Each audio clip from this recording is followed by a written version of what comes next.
The cold came early to Harlan County that year, sliding down off the Cumberland Mountains in October with a meanness that the old-timers said they had not felt since 1993.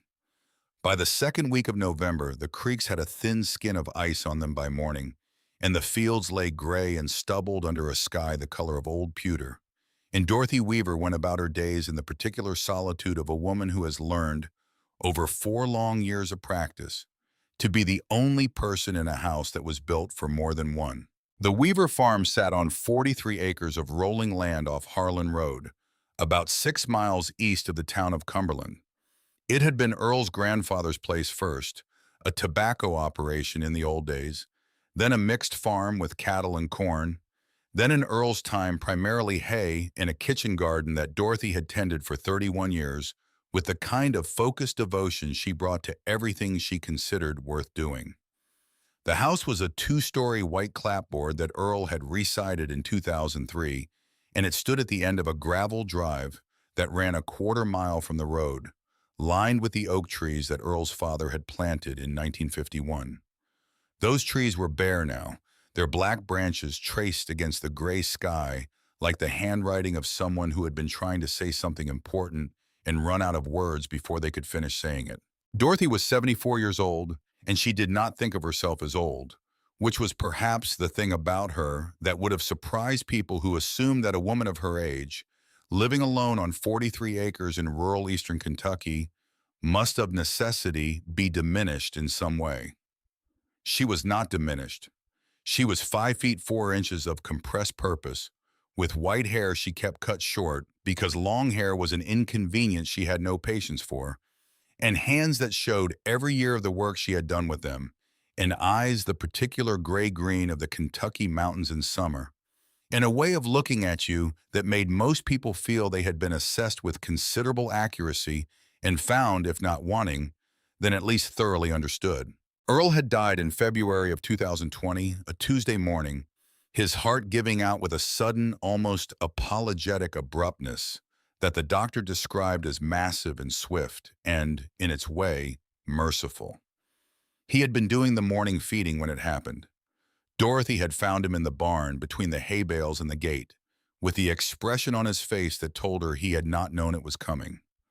She had sat beside him on the cold barn floor for a long time before she called anyone. She was not certain how long. Time had done something strange that morning, bending and stretching in ways that had nothing to do with clocks or the ordinary passing of minutes. 4 years later, she still sometimes turned to say something to him when she was working in the kitchen. Some observation about the weather or the price of feed or something she had heard on the radio that morning. The turning was automatic, a groove worn so deep in 31 years of marriage that it ran on its own momentum, independent of the fact of his absence. She had stopped apologizing to herself for it. It was simply the body's honest record of a long life shared. Travis was in Nashville. He had been there for 9 years, working in logistics, which meant he managed warehouses, which meant he was a reasonable distance away and might as well have been in another country for how often she saw him. He called on Sundays usually for about 15 minutes, which was enough time to establish that she was alive and the farm was functional, and neither of them was required to go deeper than the surface of things. He was a good son in the ways that counted to him. He had offered to sell the farm after Earl died. He had suggested she move to an apartment in Cumberland. He had twice forwarded her brochures about assisted living communities in Lexington that had photographs of smiling white-haired women doing yoga and eating salads in rooms with large windows. She had not responded to the brochures. She had stayed because the farm was the farm, and she was Dorothy Weaver, and that was the end of the argument. The night of November 14th began the way most nights began, quietly and with a cold that pressed against the windows with a kind of deliberate weight. Dorothy had eaten supper at 5:30, a bowl of vegetable soup from the last of the fall garden, and cleaned up the kitchen and sat with her book until 8, and gone to bed at 8:30 the way she did every night of her life except in summer when the work ran longer. She was reading a history of the Civil War in Kentucky, which she found both educational and perpetually infuriating, and she read until her eyes told her they were done for the evening, and then she turned out the light and went to sleep. She woke at 2:14 in the morning, which she knew because the clock on Earl's nightstand was still there, still set to his preferences, the blue digital numbers cutting the dark with their cold light. She woke because something was wrong with the sound of the house. Dorothy Weaver had lived in this house for 31 years of marriage and 4 years since. She knew its sounds the way she knew the sound of her own breathing. The settling of the old floors, the way the wind came around the north corner and found the gap under the eaves on the second floor and made a low, steady complaint about it. The tick of the radiators coming up in the morning, the particular creak of the third step from the bottom of the stairs that had been creaking since 1997 and would, she suspected, be creaking long after she was gone. What she was hearing now was not any of those sounds. It was coming from below her, from the basement, and it was water. The specific, unmistakable sound of water moving where it had no business moving. A rushing, insistent sound that meant something had gone wrong in a serious way. She was out of bed and into her slippers and down the stairs with the speed of a woman who has handled agricultural emergencies alone for 4 years and has therefore developed a relationship with urgency that is pragmatic rather than panicked. She pulled the basement door open in the kitchen and felt the cold air come up from below, which was the first confirmation, and then she hit the light switch and looked down the wooden stairs at the floor of the basement and saw the water. It was already an inch deep, maybe more. The pipe that ran along the north wall, the old iron pipe that had been original to the house, and that the plumber in Cumberland had told her 2 years ago she ought to replace before it became a problem, had finally become a problem. It had burst at the joint closest to the exterior wall, and water was spraying out in a hard, continuous arc that caught the single overhead bulb and threw it back in a bright, constant spray. The shut-off valve was at the far end of the basement, past the old chest freezer and Earl's workbench and the water heater, and she could see it from the top of the stairs, the red wheel of it. What was less good was the inch of near-freezing water on the concrete floor between her and it. She went down the stairs anyway. The cold hit her ankles through the slippers with a shock that made her breath go short, and she moved through the water as fast as she could manage, past the freezer, past the workbench, with Earl's tools still hanging in their places on the pegboard above it, each one outlined in the black marker he had used so he could see at a glance if anything was missing, which she had never been able to bring herself to remove. She reached the valve and grabbed it with both hands and turned hard, and for one long moment it did not want to move, and she put her whole body into the effort and it gave, slowly at first, then faster, and the sound of the water changed from a hard spray to a diminishing rush to a drip to nothing. She stood in the dark in the cold water in the sudden silence and breathed. Then she heard the knock at the back door. It was not a tentative knock, not the polite tapping of someone who was unsure of their welcome.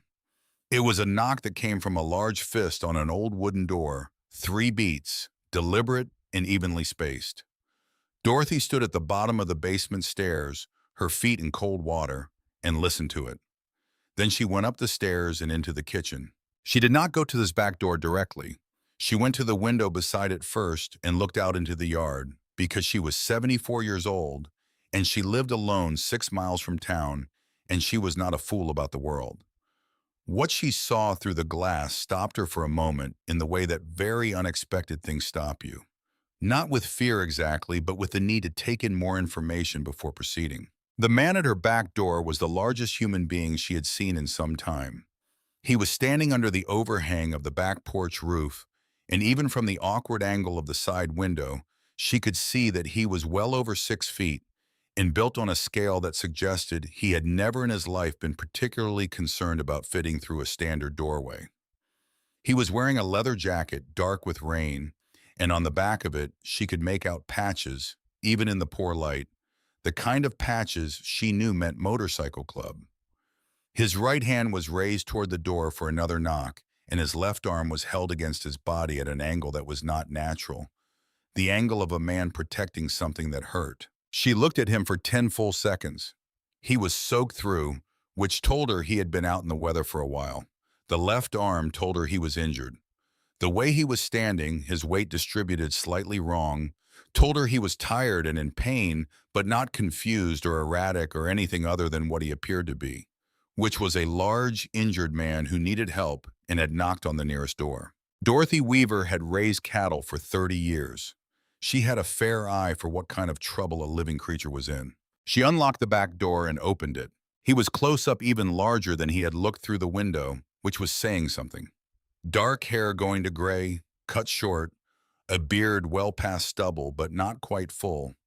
Dark eyes that in the porch light had a directness she noted and filed away. There was a cut above his left eyebrow that had bled down the side of his face and dried there. And his left forearm, visible now because the jacket sleeve was torn, had a laceration on it that was not small and had not been attended to. They looked at each other for a moment without speaking. "Ma'am," he said. His voice was low, accustomed to carrying weight. "I'm sorry to knock at this hour. I had an accident on the old logging trail behind your back fence.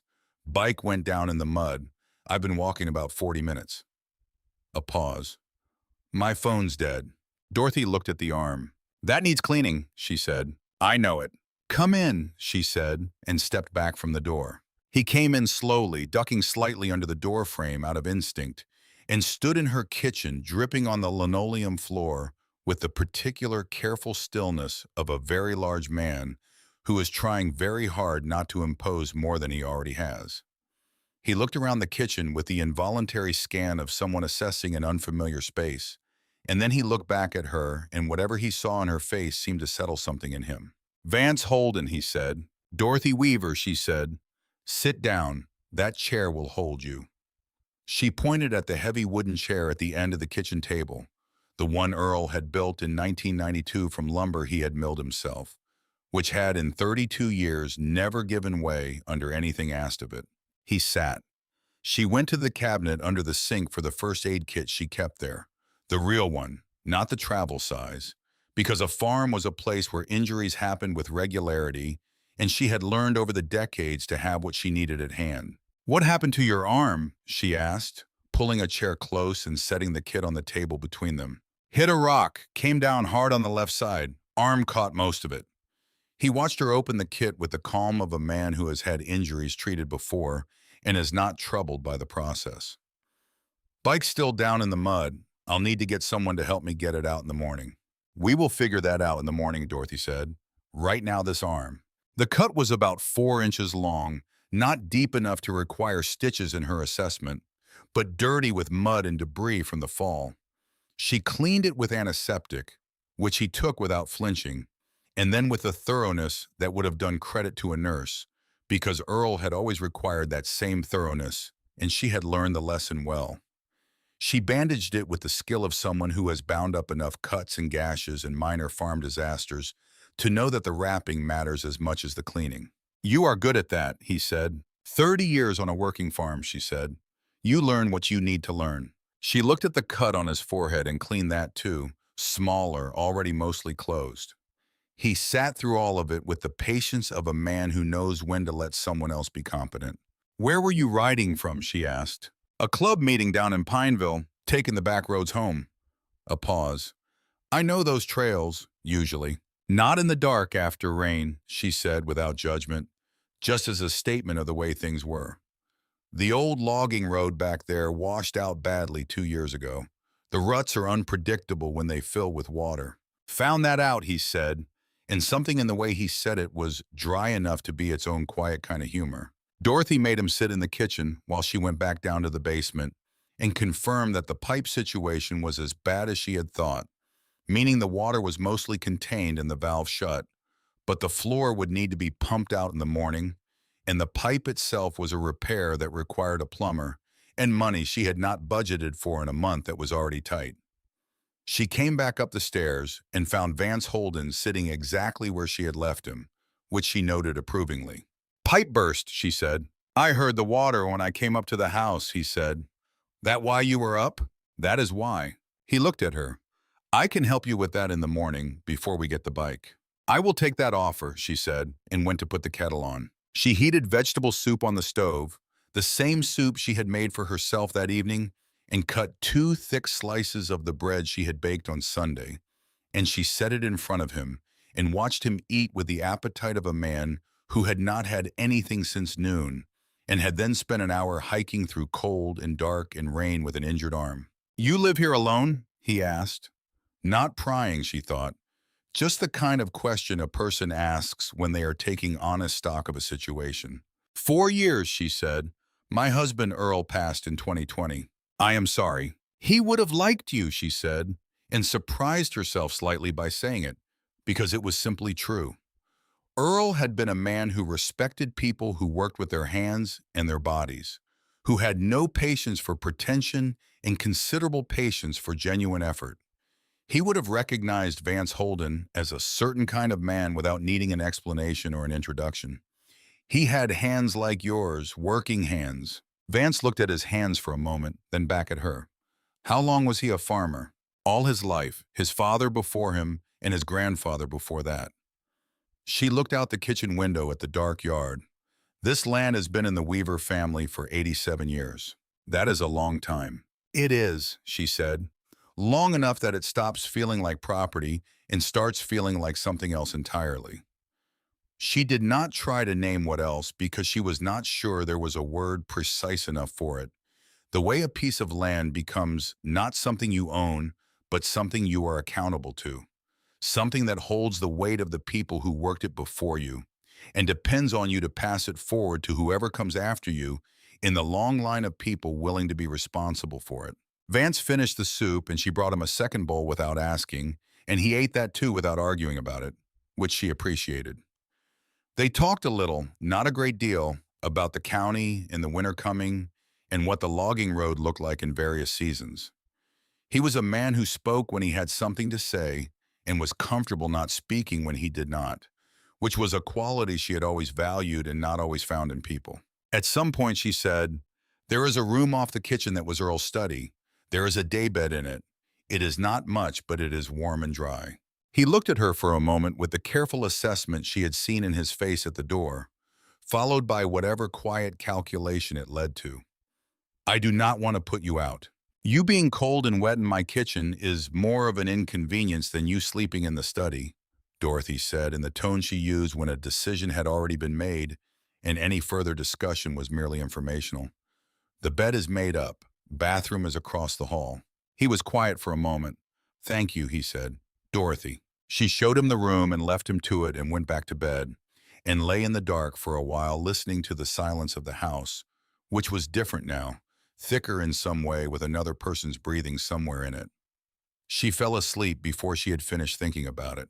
In the morning, she woke at 5:30 as always, and came down to find Vance Holden already in the kitchen, standing at the back window with a mug of coffee he had made himself, looking out at the frost-gray yard in the early light. He had found the coffee, which meant he had looked in 2 or 3 cabinets, which she did not mind in the least. He held up the pot toward her in a wordless question, and she nodded, and he poured her a mug and set it on the table. They drank their coffee in the gray morning quiet, while the frost sat on the windows, and the fields outside began to take on their pale early light, and neither of them felt any particular need to fill the silence with words, which told Dorothy something useful about the kind of man he was. "I will go check on the bike," he said after a while. "After we look at the basement," she said. He spent 2 hours in the basement with her, helping bail out the remaining water with the old wet vac and a combination of buckets and the focused determination that 2 people bring to a concrete task differently than one person working alone.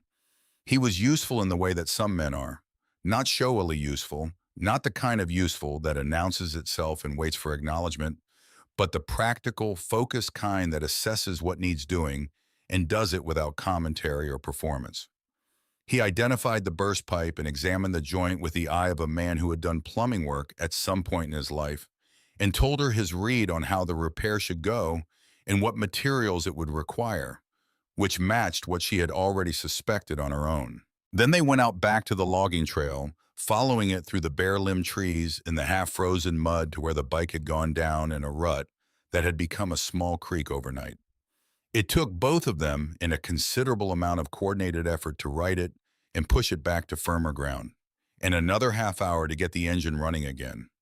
The machine turning over with the rough reluctance of something that had spent a cold night in a muddy ditch and was not entirely convinced it wanted to participate in the new day.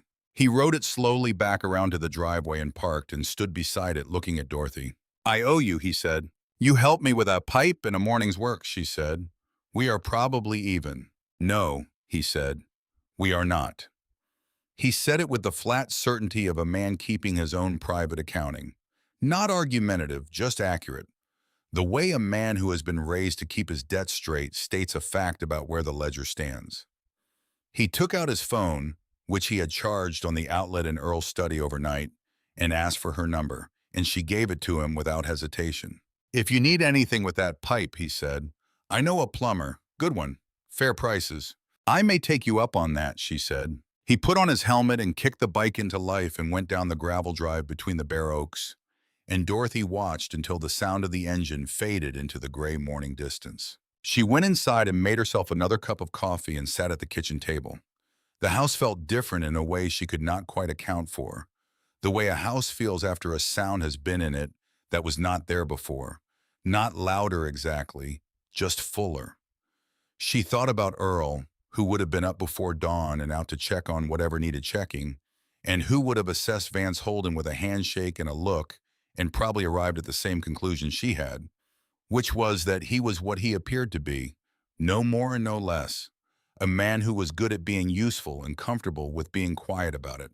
She finished her coffee and went to check the east fence line, which had been on her list for 3 days, and the morning went the way mornings on a farm go. One task following the last in the ancient and practical sequence of things that need to be done and will not wait on anyone's schedule but their own. She walked to the barn before she came inside that afternoon, the way she did every day, because the barn was the heartbeat of the farm, and the farm needed someone to listen to it every single day without exception. She opened the wide door and stood for a moment in the hay smell and the particular winter silence of a barn with no cattle left in it, which was a different silence than a barn that was full, larger and more empty, and with a quality of waiting in it that she had never quite been able to name. She looked at Earl's tools on the pegboard above the workbench, each one in its place, each one outlined in the black marker that still showed clear after 4 years. She picked up the hammer, the one he had used for 30 years, the handle worn smooth in the places his hand had held it so many thousands of times that the wood itself had taken on the shape of his grip. She held it for a moment, then she put it back in its outline and went to start supper. 3 days later, on a Thursday morning with the frost still white on the grass, the car came down the gravel drive. Dorothy was at the kitchen sink when she saw it, a black sedan moving between the oaks with the deliberateness of a vehicle that had rehearsed its arrival. She watched it come and felt the particular alertness that the unannounced arrival of an unfamiliar car creates in a person who lives alone on a farm 6 miles from town. She dried her hands on the dish towel and went to the front door. The man who got out of the sedan was about 45, average height, with the look of someone who spent money on his appearance in ways calculated to communicate credibility rather than vanity. His coat was dark wool, and his shoes were not appropriate for a gravel drive in November, which told her something before he had opened his mouth. He was carrying a leather folder. He walked up the porch steps with the confidence of a man who has made this same walk many times, in many variations, and knows in advance how the conversation is going to go. "Mrs. Weaver," he said, "my name is Cole Briggs. I am an attorney representing Pinnacle Resources, LLC. He extended a card, which she took and looked at without expression. "I apologize for coming by without calling ahead. I have been trying to reach you by mail, but I wanted to make sure this matter received your personal attention." "What matter is that?" Dorothy said. He opened the leather folder and produced a document, several pages stapled together. "I am afraid this is a difficult conversation," he said with the practiced gravity of a man who has decided in advance that his displayed sympathy will be the first thing on the table, before any of the substance. "In 2019, your husband Earl Weaver entered into a financial agreement with Pinnacle Resources, a loan of $180,000 secured against this property." He held the document out to her. "Unfortunately, no payments were ever made, and the terms of the agreement provide that in the event of default, The property serves as full collateral. Dorothy looked at this document for a long moment without taking it. Then she looked at Cole Briggs. "My husband died in February of 2020, she said. "I am deeply aware of that, Mrs. Weaver, and I am truly sorry for your loss. The agreement, however, predates his passing by nearly a year. It was entered into in March of 2019. He held the document closer. "This is a legal notification. You have 30 days to satisfy the outstanding obligation, or Pinnacle will initiate foreclosure proceedings on the property." Dorothy took the document from him and looked at the signature page, where the name Earl Thomas Weaver was printed in the line, and a signature sat above it in the blue ink that meant original document, not copy. She had seen Earl's signature 10,000 times across 31 years. She had seen it on checks and contracts, in the deed to this farm, in letters to their son and birthday cards, and the small notes he used to leave on the kitchen counter when he went out early before she was up. She knew Earl's signature the way she knew his voice and the sound of his boots on the kitchen floor, the particular slant of it, the way the E came down with that heavy first stroke, and the LS looped just so. She looked at the signature on this document. She did not say what she was thinking. "I will need to have a lawyer look at this," she said. "Of course," Briggs said, with the measured smile of a man who expects this response and is entirely unconcerned by it. "I want to be helpful in any way I can, but I do want to be clear about the timeline. 30 days, Mrs. Weaver, from today's date." He paused. "The property value of a farm this size in the current market is substantial. We are not looking for a legal battle. We would much prefer to resolve this cleanly and fairly." Dorothy took the document and held it at her side. "Thank you for coming by, Mr. Briggs," she said. He started down the porch steps, then paused with one foot on the lower step, turning back with a final gravity in his expression that was meant to read as reluctant professional duty. "I understand this is your family's land, Mrs. Weaver. 3 generations. That means something to us. I hope you will consider all of your options carefully before the deadline." He nodded once and walked back to his car. Dorothy stood on the porch and watched the black sedan go back up the drive between the bare oak trees, and she did not move until it was entirely out of sight. Then she went inside and sat at the kitchen table and read the document from the first page to the last. She read it twice. The date on the contract was March 14th, 2019. The signature was Earl's name but not Earl's hand. She was certain of it in the way you are certain of things you have known for 31 years without needing to analyze them. The certainty that lives in the body rather than the mind. The notary seal was from a county she did not recognize. The terms were predatory in their construction, no payment schedule, no installments. Just a balloon obligation with default provisions written in language that a reasonable person without a law degree could not have fully understood. She called Travis. He answered on the second ring, which was unusual, and she told him what had happened, keeping her voice level and her words precise the way she did when she needed him to listen rather than react. She told him about the document and the signature and the 30-day notice and the $180,000. There was a silence on the line. "Mom," Travis said, "I do not have that kind of money." "I am not asking you for money." "What are you asking me for?" "I do not know yet," she said. "I called to tell you." Another silence, longer. She could hear him breathing, and through his breathing she could hear the particular quality of his worry, which was the worried breathing of a man calculating what this situation would cost him rather than what it was costing her. "Mom, look, maybe the best thing here, and I know this is not what you want to hear, but maybe it is time to think about—" "Sell the farm," she said. "I did not say—" "You were about to." A pause. "It is a lot of land for one person to manage alone." Dorothy looked at the kitchen table, at the grain of the wood she had cleaned and polished for 31 years, at the circular mark near the corner where Travis, at age 9, had set a hot pot down before she could stop him, at the window beyond which the oaks were bare, and the fields were gray, and the sky was doing what it always did in November, pressing down with its cold and particular weight. "Goodbye, Travis," she said and ended the call. She sat for a moment in the quiet of the kitchen. Then she felt something come up into her throat that she had not felt in 4 years. Not since the morning in the barn when she had sat on the cold concrete floor beside Earl, and understood that the world was going to be permanently and fundamentally different now.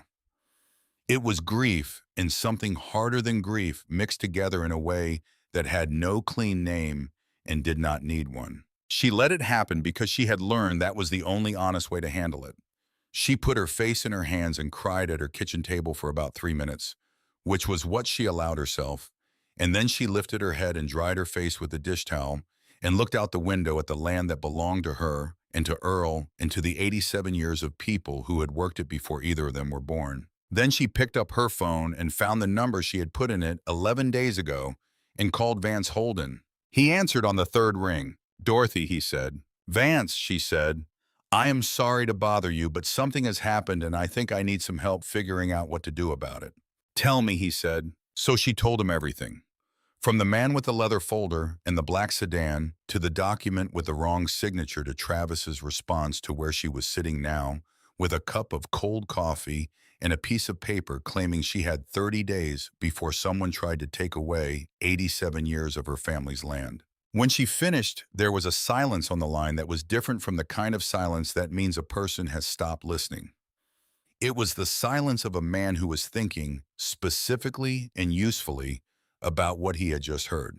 "Can I come see that document?" Vance said. "When?" "Tomorrow morning," he said. "I will bring Diesel. He is better at reading these things than I am."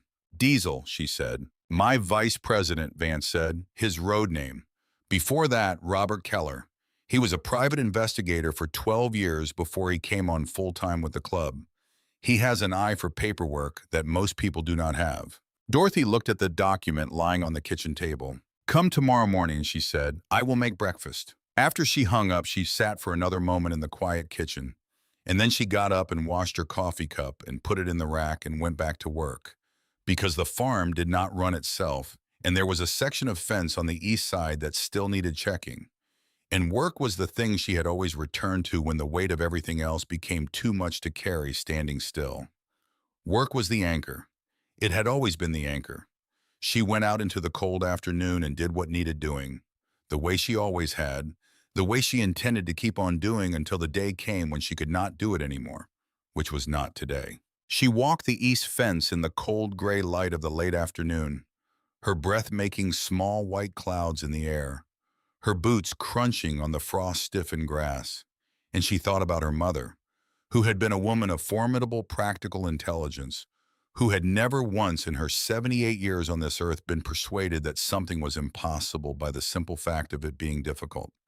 She thought about Earl's grandmother, who had held this farm together through the Depression years alone, while Earl's grandfather worked the mines in the next county, who had made decisions about this land that had rippled forward into everything that came after.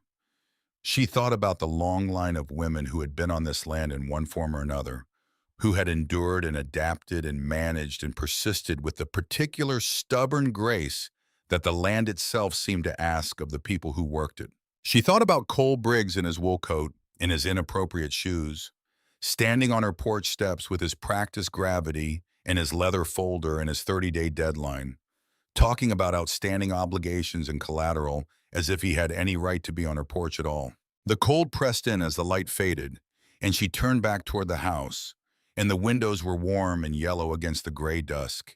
And she went inside and made supper and ate it alone at the kitchen table and went to bed at 8:30 as she always did, and lay in the dark and thought about the things that were true and the things that were not, and what the difference between those two categories was going to require of her. Outside, the wind had found the gap under the north eave again and was doing what it always did with it, making that long, low note that she had heard for so many years. It had become inseparable from the sound of the house being itself, the voice of the building in the cold. She listened to it for a while, this wind that had come down from the same mountains for all the years she had been here, and for all the years before she arrived, and for all the years that would come after whatever was coming next had happened and settled. And she found in its continuity the thing she always found in it when she needed it most. Not comfort exactly, something older than comfort, the simple fact of persistence. She slept. In the morning, she got up at 5:30 and made her coffee and watched the first segment of the news, and then went outside to feed the 3 hens she kept partly for the eggs, and partly because their presence in the yard was a kind of life that she found she needed. The small, purposeful movement of living things going about their business in the cold gray morning, indifferent to whatever human difficulties existed beyond the wire of their pen. Then she came in and started breakfast, because Vance Holden and the man he was bringing were coming at 8, and she cooked for guests the way her mother had taught her, and her mother's mother before that, which was to say with the conviction that food was not a gesture, but a statement. And the statement it made was this: you are in a place where someone cares whether you are fed and warm and tended to. She heard the sound of motorcycles coming down the gravel drive at 5 minutes past 8. Two of them parking side by side in front of the barn, the way men who understand machinery park next to structures, not too close, clear of the doors. Vance she recognized immediately. The other man was shorter, leaner, 50 or thereabouts, with silver-shot hair worn close and a face that had the particular quality of someone who had spent years watching things that other people were not watching. He moved with the economy of a man who does not waste anything. Not steps, not words, not attention. They came up the porch steps and Vance nodded and said, "Dorothy, this is Diesel, Robert Keller." "Mrs. Weaver," Keller said.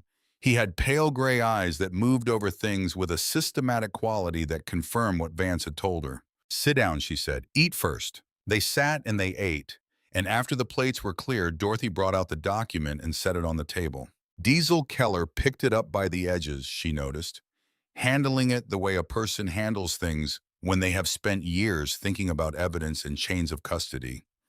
He read it once all the way through, then went back to specific pages and read those again with the focused attention of a man working a problem that requires precision. Vance watched him. Dorothy watched them both. After about 8 minutes, Diesel set the document on the table and looked at Dorothy. "The signature," she said, "that is not Earl's." "No," Diesel said. He said it with the flat certainty of someone who does not traffic in qualifications he has not earned. "I would want to do a proper comparison against authenticated samples, but from what you have described about his actual hand, and from what I can see in the formation here, the pressure, the letter construction, this is a forgery." He paused. Not a poor forgery, but not his hand. He turned to the third page. This date, March 14th, 2019. "Earl was in the hospital on March 14th, 2019, Dorothy said. "He had a stroke. Minor, he recovered fully, but he was admitted on the 12th and not discharged until the 16th. I have the records." Diesel looked at her steadily.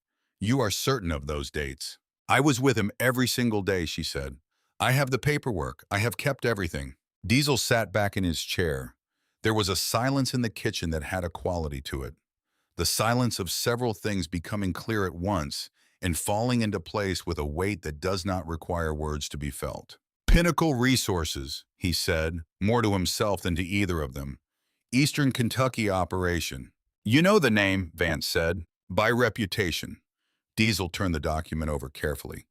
"There was a situation in Bell County about 3 years back. Several properties, older owners, similar pattern of approach. Some of them signed before anyone started asking the right questions." He looked at Dorothy directly. "Mrs. Weaver, I want to be straightforward with you. If this is what it looks like, and it looks like exactly what I think it is, this is not a one-time mistake or a misunderstanding between parties. This is fraud, and it has been done before, more than once." The words sat in the kitchen between them. Fraud. Not a gray area, not a legal dispute between two parties with competing legitimate claims. Fraud. Someone had forged her dead husband's name on a piece of paper in order to steal her family's land. Dorothy looked at the document on her kitchen table. Then she looked out the window at the oaks, bare and black against the gray November sky. The oaks that Earl's father had planted when he was a young man who believed in the future of this particular piece of ground. "What do I do?" she said. Vance Holden looked at her with the directness she had come to recognize over the past 2 weeks.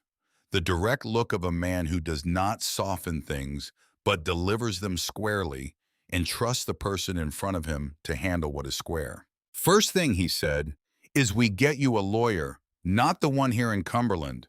"Why not the attorney in Cumberland?" Diesel answered without hesitation. Because Pinnacle has been working this county for at least 2 years. If they are doing this systematically, and the evidence says they have already addressed the obvious pressure points in the local system. He said it without drama or emotion, just as a statement of logistics. We know someone in Lexington who handles exactly this kind of case. Rebecca Flynn. She is good, and she has seen this before. Dorothy nodded once slowly. And between now and then? Between now and then, Vance said, you do not sign anything. You do not meet with Briggs alone. You call me if anything changes, or if anyone connected to Pinnacle contacts you in any way. He looked at her steadily.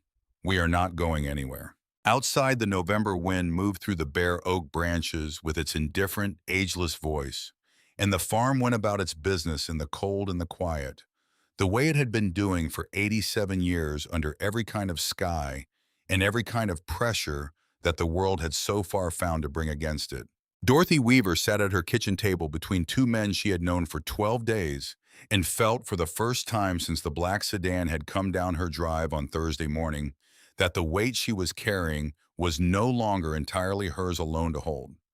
It did not make the weight lighter, but it made it possible to stand under it without flinching, which was what she needed, and she had learned a long time ago to recognize the difference between what she wanted and what she actually needed. She refilled their coffee cups without asking, the way her mother had always done, because in a farmhouse kitchen, the act of refilling was not a question but an answer. The answer being simply, you are welcome here, and there is enough, and you may stay as long as the work requires. After they had gone, Vance to look at the east fence line as he had quietly insisted on doing despite her protests, and Diesel to make the first of his calls to Rebecca Flynn from the gravel drive. Dorothy stood at the kitchen window and watched the two men go about their separate useful tasks in the gray November morning and thought about what Earl had always said about the nature of help, which was that the universe expressed its character not through broad gestures, but through the specific fact of a specific person doing a specific thing at a specific moment.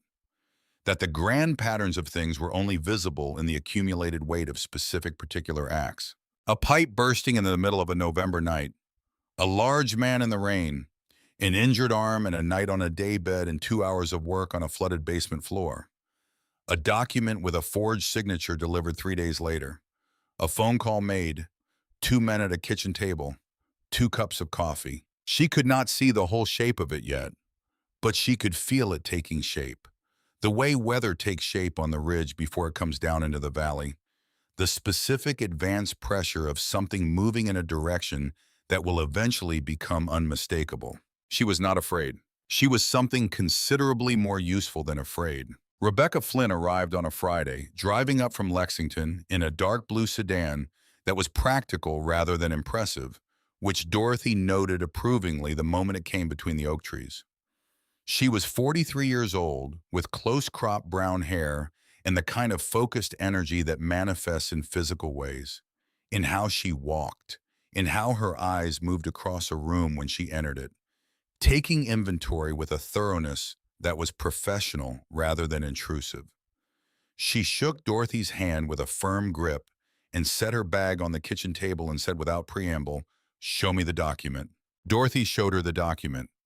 Rebecca read it the way Diesel had read it, thoroughly and then selectively, going back to specific sections. But where Diesel's examination had been forensic and investigative, Rebecca's carried the additional quality of legal pattern recognition, the recognition of someone who has seen the specific architecture of a specific kind of deception and is now identifying its familiar components one by one with the efficiency of someone reading a blueprint for a building they have seen before. Pinnacle Resources, she said when she had finished reading. Cole Briggs. You know the name, Dorothy said. I know the firm and I know the method. Rebecca set the document down and looked at Dorothy squarely. Mrs. Weaver, what I am looking at is not an isolated incident. That is the most important thing I need to tell you before we go any further. This exact structure, this exact approach, this same 30-day pressure window has been used in at least 4 cases that I personally know of in eastern Kentucky in the past 3 years. Two of those property owners signed under the pressure before anyone with legal standing could get to them, and they lost their land. Two others fought back. She paused. Of those two who fought, one won outright and one settled for a fraction of the actual property value because they ran out of resources to continue the legal fight. What did the one who won do differently, Dorothy asked. Rebecca almost smiled. She had better evidence, better timing, and more support than Pinnacle had anticipated when they assessed her and chose her as a target. She looked at Dorothy steadily. They choose targets with care. Older, alone, without significant financial reserves for a prolonged legal engagement. They chose you because on paper you looked like someone who would be manageable. On paper, Dorothy said. On paper, Rebecca agreed, and the agreement carried in it something that was close to genuine appreciation. She spent 3 hours in Dorothy's kitchen that day, going through the document clause by clause, explaining the mechanism of the fraud with the patience of someone who has explained legal concepts to non-lawyers long enough to do it without condescension. The core of the scheme was this. Pinnacle had obtained, through means that Diesel was still working to establish, personal financial information about Earl Weaver from the period before his death. They had constructed a loan agreement that was plausible enough on its surface to withstand a casual examination, dated it to a period when Earl would reasonably have been making financial decisions about the farm, and forged his signature on it with enough skill to pass a non-expert's glance. The fatal weakness in the forgery was the date. March 14, 2019. Earl in the hospital with a stroke. Dorothy present every single day of his admission. Hospital records with his name and the dates of admission and discharge.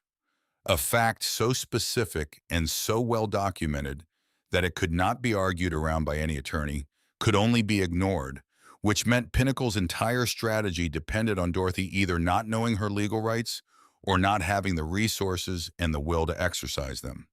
They had miscounted on both. The hospital records, Rebecca said. You have them. I have everything, Dorothy said. I kept everything that came through this house. Rebecca nodded. Good. She closed her legal pad and capped her pen with the small, decisive click of a decision being finalized. Here is where we stand. We have sufficient basis for a motion to dismiss the foreclosure action, which has not been formally filed yet but will be on the grounds of fraud. We can pursue a criminal referral against Briggs for document forgery and fraud. And if the pattern of behavior holds across multiple victims, and from what Diesel has already sent me, I believe it does, we may be looking at the foundation for a federal case. She looked at Dorothy directly. The 30-day notice is designed to create panic. The entire mechanism depends on you signing something before a qualified attorney can examine what is in front of you. You have already solved that problem. After Rebecca left, Dorothy stood on the porch for a while in the cold air and watched the afternoon light move across the fields. The angle of winter light in Kentucky had a quality she had always found both beautiful and melancholy. The way it came in low and long and caught every contour of the ground with a precision that summer's full light obscured. You could see everything the land held when the light came from that angle. Every depression and rise in the places where the soil was richer and the places where it needed work. The entire geography of 87 years of attention written plainly in the topography of the ground. She called Vance. Flynn was here, she said. I know. She called me. A pause. How are you doing? I am fine, she said, then more honestly. I am angry. That is appropriate. She said they chose me because I looked vulnerable on paper. There was a silence that had a quality of understanding in it, the kind of understanding that does not require elaboration. They were wrong about that, he said. Yes, Dorothy said, they were. She heard something in her own voice that she recognized and had not heard in a while, a steadiness that had come into it over the past week and had not left. Not the false steadiness of suppressed feeling, but the real kind, the kind that comes from understanding exactly what you are dealing with and deciding with equal clarity what you are going to do about it. Earl had called it her farm voice, the voice she used when a situation had been assessed and a course of action determined and the time for deliberation had passed. She had not heard her own farm voice in 4 years.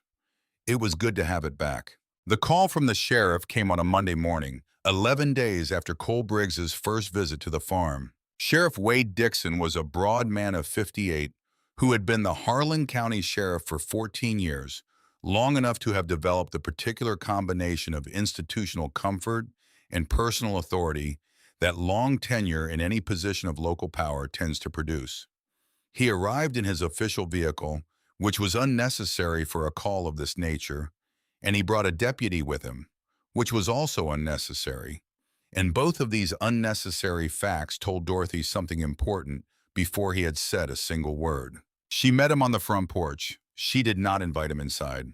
"Mrs. Weaver," he said, standing at the bottom of the porch steps with his hat in his hands in a display of courtesy that was practiced enough to carry the faint echo of a performance. "I have been asked by Pinnacle Resources to come out and verify the condition of the property in connection with the outstanding financial agreement." "There is no outstanding agreement," Dorothy said. Dixon's expression moved through something that wanted to be a wince, but settled instead as a patient look of gentle correction.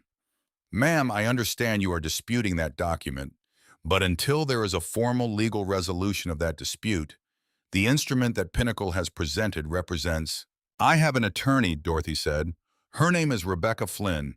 You are welcome to contact her directly. Her number is on the card I am going to give you." She reached into her coat pocket and produced the card, which she had been carrying since Friday, and held it out. Dixon looked at the card without taking it for a moment. Then he took it. "Mrs. Weaver, I am not here to cause any trouble. I am simply here because I have been asked to confirm that the property is being properly maintained. A routine visit. There is nothing routine about a sheriff's visit to a property that is the subject of a fraudulent foreclosure claim," Dorothy said, in a voice that was entirely level. "I will be informing my attorney of this visit today. She can follow up with your office if she has additional questions about the purpose of your presence here." Dixon looked at her with the expression of a man who has encountered considerably more resistance than he expected from a direction he had underestimated. The deputy beside him appeared to be studying the porch boards with great interest. "We are just doing our jobs, ma'am." "Then go do your job somewhere else," Dorothy said pleasantly and without heat. "Good morning, Sheriff." She went back inside and closed the front door and stood in the hallway with her hands at her sides, feeling the adrenaline in her system like a low and steady electrical current. Then she called Rebecca and reported the visit, and Rebecca said two things. The first being that she had more than half expected something like this, and the second being that Dorothy had handled it exactly correctly. Then Dorothy called Vance and told him about Dixon's visit. "Dixon," he said when she had finished. "You know him." "He has been in this county a long time," Vance said. "Long enough to know which way the wind blows and to position himself accordingly." A pause. "I am going to make some calls." Dorothy went back to her work. There was a section of the south pasture drainage ditch that had been on her list since October, and she spent the afternoon on it alone in the cold field with a spade and the focused physical work that had always been her best thinking. Her hands busy and her mind free in the way that outdoor work in her own ground released it. She thought about the 6 families that Diesel had mentioned in his preliminary findings, the ones in Bell County who had faced versions of this same scheme. She thought about what it cost a person to understand that they had been deceived and manipulated, and that the thing they had worked their whole life to protect was gone because someone had forged a name on a piece of paper and counted on their isolation and their exhaustion and their trust in official documents to do the rest of the work. She thought about Cole Briggs on her porch with his leather folder and his condolences and his talk about the weight of 3 generations of family land, speaking as if he understood what that weight meant, as if the word heritage was available to him the same way it was available to her. He did not understand what heritage meant. Heritage was not a sentiment to be invoked on a porch. Heritage was the drainage ditch that needed clearing and the fence that needed retensioning, and the 87 years of specific decisions made by specific people about how to keep a specific piece of ground alive and productive and whole. It was work. It was memory. It was the ongoing responsibility of continuity, and no amount of paperwork with a forged signature on it was going to change any of that. She cleared the drainage ditch and went back to the house and ate supper and went to bed and slept. She woke at 3 in the morning to the smell of smoke. She was out of bed and at the window before she was fully awake, and what she saw through the glass made her go very still for a moment, in the particular way that a very bad thing makes you still before you begin to respond to it. The small outbuilding at the southeast corner of the property, the old corn crib she had converted years ago into a storage building for the smaller equipment, the seed spreader and the tiller and the tools too small for the main barn, was on fire. Not the spreading, consuming kind of fire that means everything is already lost. The building filling kind, orange and red light in the windows and the gaps in the old boards, contained still but growing, early enough that something might be saved if the fire department came fast enough. She grabbed her phone and called 911 and then pulled on her coat and boots over her nightclothes and went outside. The fire department from Cumberland came in 22 minutes, which was as fast as it could possibly be given the distance. And by the time they arrived, the corn crib was completely involved, but the fire had not reached the fence line or the adjacent outbuildings, which was what mattered most.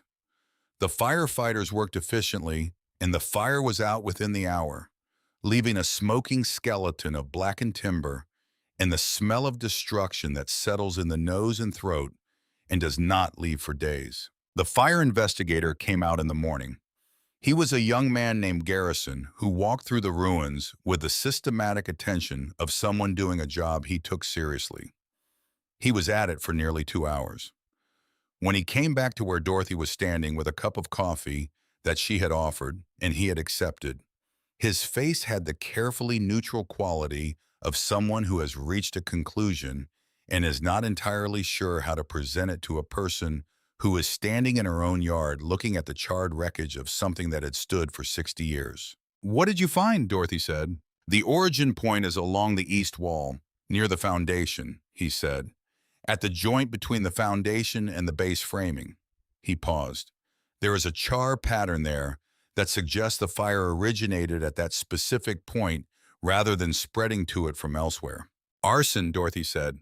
He looked at her steadily. "I am not in a position to make that formal determination on site today. I will submit a complete report.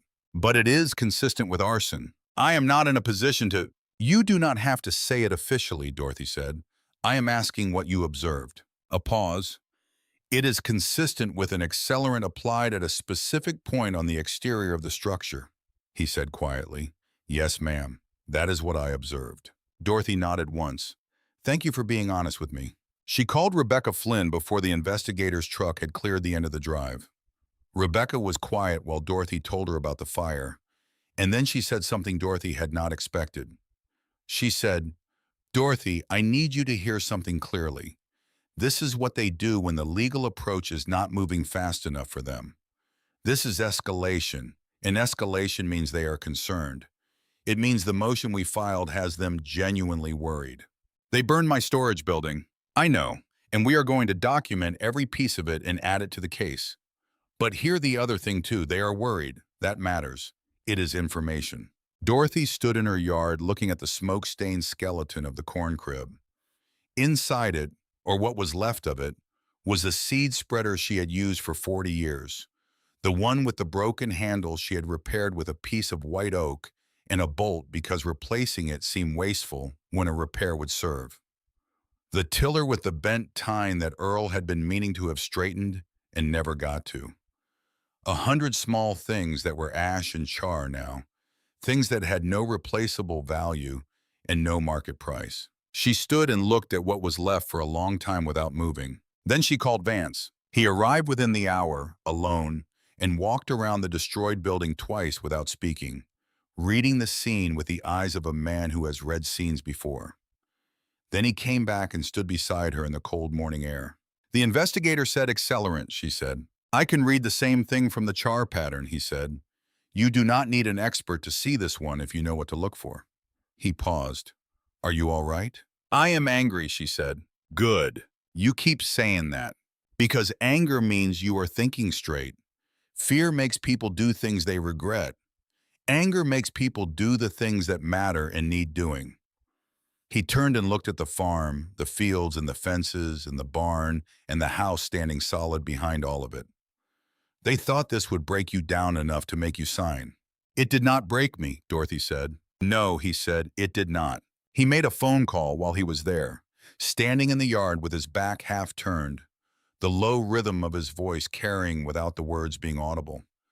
When he came back, he said, Diesel has been tracking Pinnacle's activity in the county. He has found something you are going to want to see. He is driving up tomorrow. I will make breakfast, Dorothy said. Vance looked at her, and the shape of something that was not quite a smile was there in his face for a moment. You always make breakfast, he said. Diesel came the next morning with a laptop and a folder of printed documents, in the focused energy of a man who has been following a thread and has finally found the end of it. Or more precisely, has found that the thread is longer and more significant than he had originally understood it to be. He sat at Dorothy's kitchen table with his coffee going cold, untouched beside him, and laid everything out. In the past 26 months, Pinnacle Resources had acquired 6 properties in Harlan County. In each case, the acquisition had been preceded by a document claiming a pre-existing financial obligation against the property. In 4 of the 6 cases, the property owner was a widow or widower over the age of 65, living alone. In 3 of the cases, the property owner had signed the Pinnacle transfer documents within the 30-day window without consulting an attorney of their own. In 1 case, the owner had hired the local attorney in Cumberland, who had within 2 weeks advised them that their legal options were severely limited, which was either extraordinary incompetence or the kind of professional conflict of interest that Rebecca had described when she warned Dorothy away from the same attorney. Cole Briggs was named on every single document. Diesel spread the printed pages across the table and walked Dorothy and Vance through the pattern with the methodical, unhurried clarity of a man who has organized a complex set of facts into a structure that makes the shape of the crime visible even to someone encountering it for the first time. 6 properties, Dorothy said, in 2 years. These are the ones I can document with what I have so far, Diesel said. I believe there are others I have not yet found. He looked at Dorothy. What you are looking at here is not a transaction. It is a method, a repeating method with consistent elements, consistent targets, consistent timing, consistent legal mechanism. That is significant because it transforms the individual fraud charges against Briggs into something that carries far heavier consequences under federal racketeering statutes. This is organized criminal activity, not opportunistic fraud. Does Rebecca have all of this? I sent it to her this morning. She is already in contact with the U.S. Attorney's Office in Lexington. A pause. Mrs. Weaver, your case is the strongest. You have the clearest forgery, the most specific and verifiable counter-evidence with the hospital records, and you have not signed anything. You are the case they will build on. Dorothy sat with that for a moment. The idea that her 43 acres in the 87 years of her family were not only a target, but potentially the foundation on which other families might recover what had been taken from them. She thought about the 3 property owners who had signed and lost their land within the 30-day window. She thought about what that felt like, to understand afterward what had been done to you. What do we need to do, she said. Fight, Diesel said simply, and document everything, every contact, every visit, every irregularity. He looked at the photograph he had taken of the burned corn crib on his phone, including this. The fire investigator is filing a report, Dorothy said. Good. We will also get an independent investigator on it. He looked at Vance. Separate documentation. Our own record.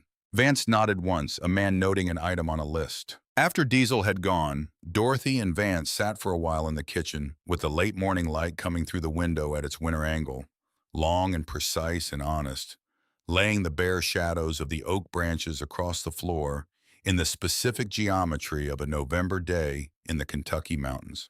6 families, Dorothy said, at least, because they looked vulnerable on paper. She was quiet for a moment. Earl used to say that a predator chooses its target by looking for the one that is turned away, the one that is not watching, the one that looks like it is alone. She looked at her hands resting on the table. I was watching, and I was not as alone as they thought. No, Vance said, you were not. Outside, the November wind moved through the bare oak branches, and somewhere on the far ridge a crow called once into the cold gray air and was silent, and the farm went about its business the way it always had. The days before the hearing had the quality of held breath, not the held breath of fear, because Dorothy had moved past fear in the second week and had not been back to it, but the held breath of readiness, of a body and a mind that have fully organized themselves around a moment that is coming and cannot be prepared for in any further way. She had done everything she could do. Rebecca had done everything she could do. Diesel's documentation across 6 properties was in the court record. The hospital records were in the court record. The forensic document examiner from Louisville had submitted her report, comparing the signature on the Pinnacle contract against authenticated samples of Earl's actual signature from 30 years of bank documents and farm insurance records in the county deed, and her conclusion was in the court record as well.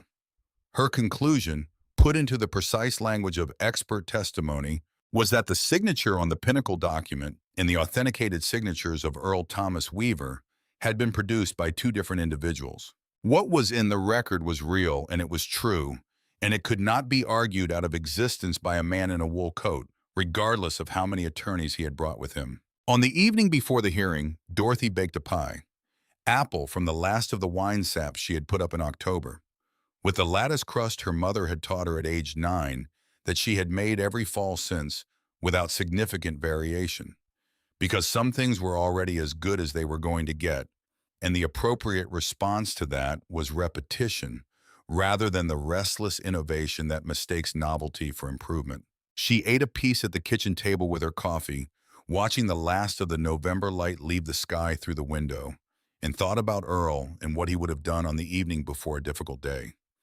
He would have checked the livestock and the fences and the equipment, not because they particularly needed checking, but because moving through the farm and confirming that everything was in its right place was his form of grounding, his way of anchoring himself in the specific reality of the life he had built before going to confront whatever was trying to take something from it. Dorothy had done that this afternoon.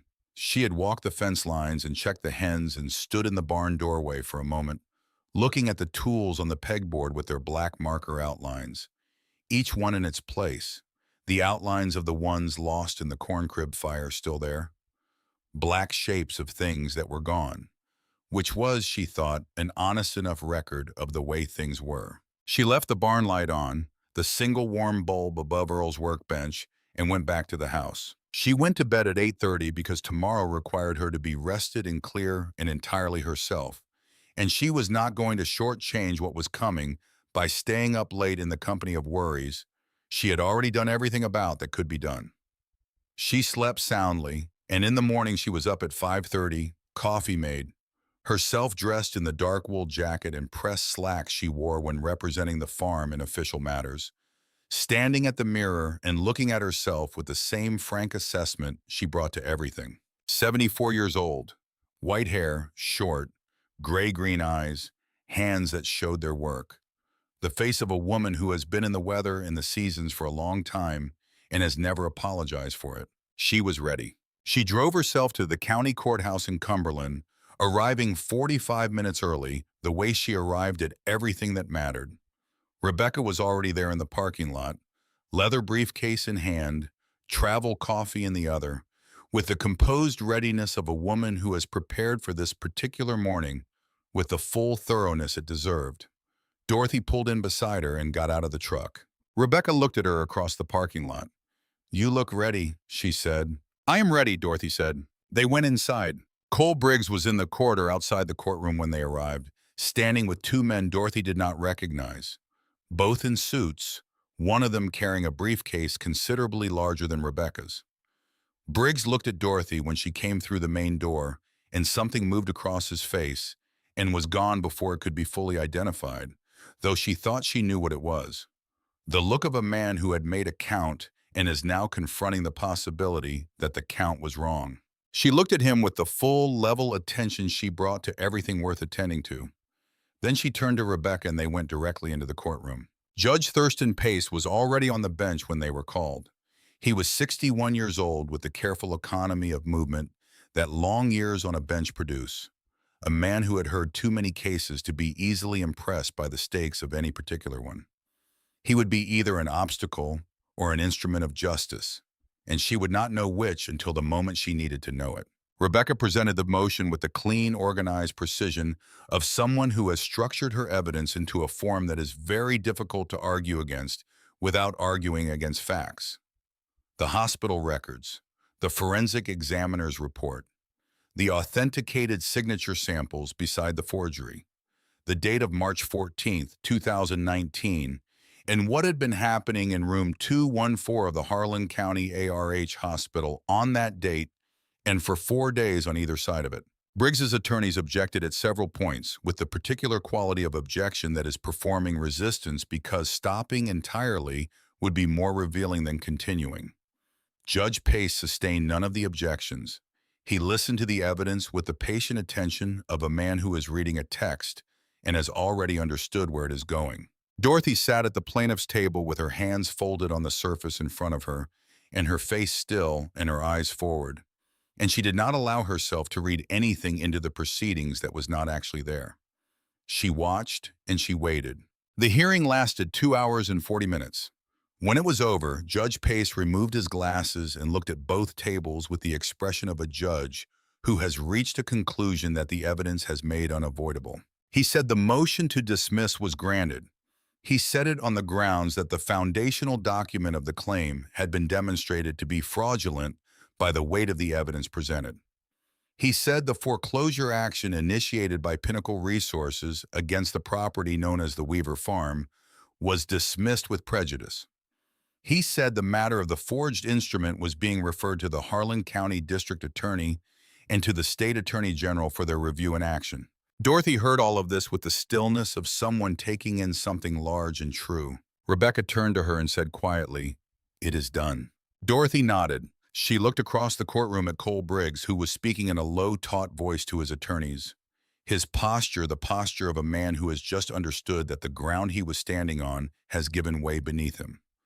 She looked at him for a moment, and then she looked away, because there was nothing further she needed to see there. She stood, and she and Rebecca walked out of the courtroom together, and the corridor was the same flat institutional light it had always been, and the wood floors were the same worn shine, and the November air outside the main doors was cold and clear, and had the particular quality of air that comes after something difficult has resolved in the direction it should have resolved all along.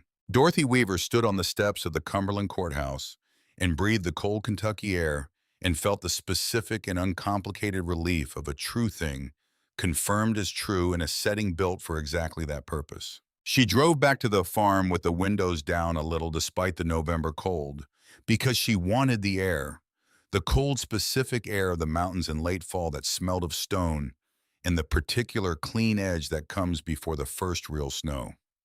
She pulled into the gravel drive between the oak trees and up to the house and sat in the truck for a moment after she turned the engine off. The farm was exactly what it always was. The gray fields and the dark fences and the barn with its warm light in the high window and the oaks bare against the sky. Unchanged by the morning. Indifferent to the morning in the way that land is indifferent to the human events it witnesses, having been here before them and expecting to be here long after. She went inside and made a cup of coffee and called Vance. He answered on the first ring. "Well, dismissed," she said, with prejudice, referred to the district attorney and the attorney general. The silence on his end had the quality she had come to recognize over the past weeks. The particular silence of a man who is not given to displays of feeling, but who has them fully in the spaces between his words. "Good," he said. It was one word carrying the weight of several. "There is more to come," she said. "The criminal referral, the federal investigation, the other families." "Yes," he said, "but this part is done." "This part is done," she agreed. She heard something in his breathing then, and he said something she had not expected. "I am going to come by this weekend, if that is all right. Bring some of the guys." A pause. "Nothing formal. We would just like to see the place." "Come Saturday," she said. "I will make breakfast." "Dorothy," he said, and there was something in his voice close to genuine warmth. "You are going to need to start making breakfast for more than 2 people." "How many?" she said. "I will let you know by Thursday," he said. She laughed, and it came out of her fully and without management. The unmanaged kind, the way laughter had come before Earl died. The kind that arrives when the world shows you something that has no complicated feelings mixed into it. Just a simple and genuine surprise of something being good. By Thursday, Vance had confirmed the number, 34. Dorothy stood in her pantry that Friday morning and took inventory with the focused efficiency of a woman who had cooked for large numbers before. Church dinners and hay harvest crews, and the years when the farm had hired hands through the summer. 34 was a number she could accommodate given what she had, and a trip to the grocery in Cumberland on Friday afternoon.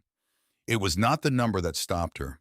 It was the fact of the number, the reality of what it represented, that 34 people had heard what had happened to her and had decided that the appropriate response to that information was to get on their motorcycles on a cold Saturday morning and ride up a gravel drive in the mountains of eastern Kentucky to be there. She made her list and drove to Cumberland and bought what she needed and came home and spent the evening cooking. And the house smelled of pie and bread and the particular warmth of a kitchen that is being used for its right purpose. She thought about Earl, who would have been on the porch before the first one cleared the gate, coffee in hand, ready to shake every hand and learn every name, and find in the collection of these specific people things that were specific and real to talk about. Because Earl had never been a man who talked in generalities when particulars were available. He would have been happy, not the sentimental kind of happy, but the quiet, fundamental kind. The kind that comes from finding out that the world is more capable of rightness than you sometimes let yourself believe. She went to bed at 8:30 and slept soundly and woke at 5:30. And by 6, she was in the kitchen making the eggs and the bacon and the biscuits and the second apple pie. And by 7:30, the house was warm and full of the smell of breakfast being made for people who were coming to the table.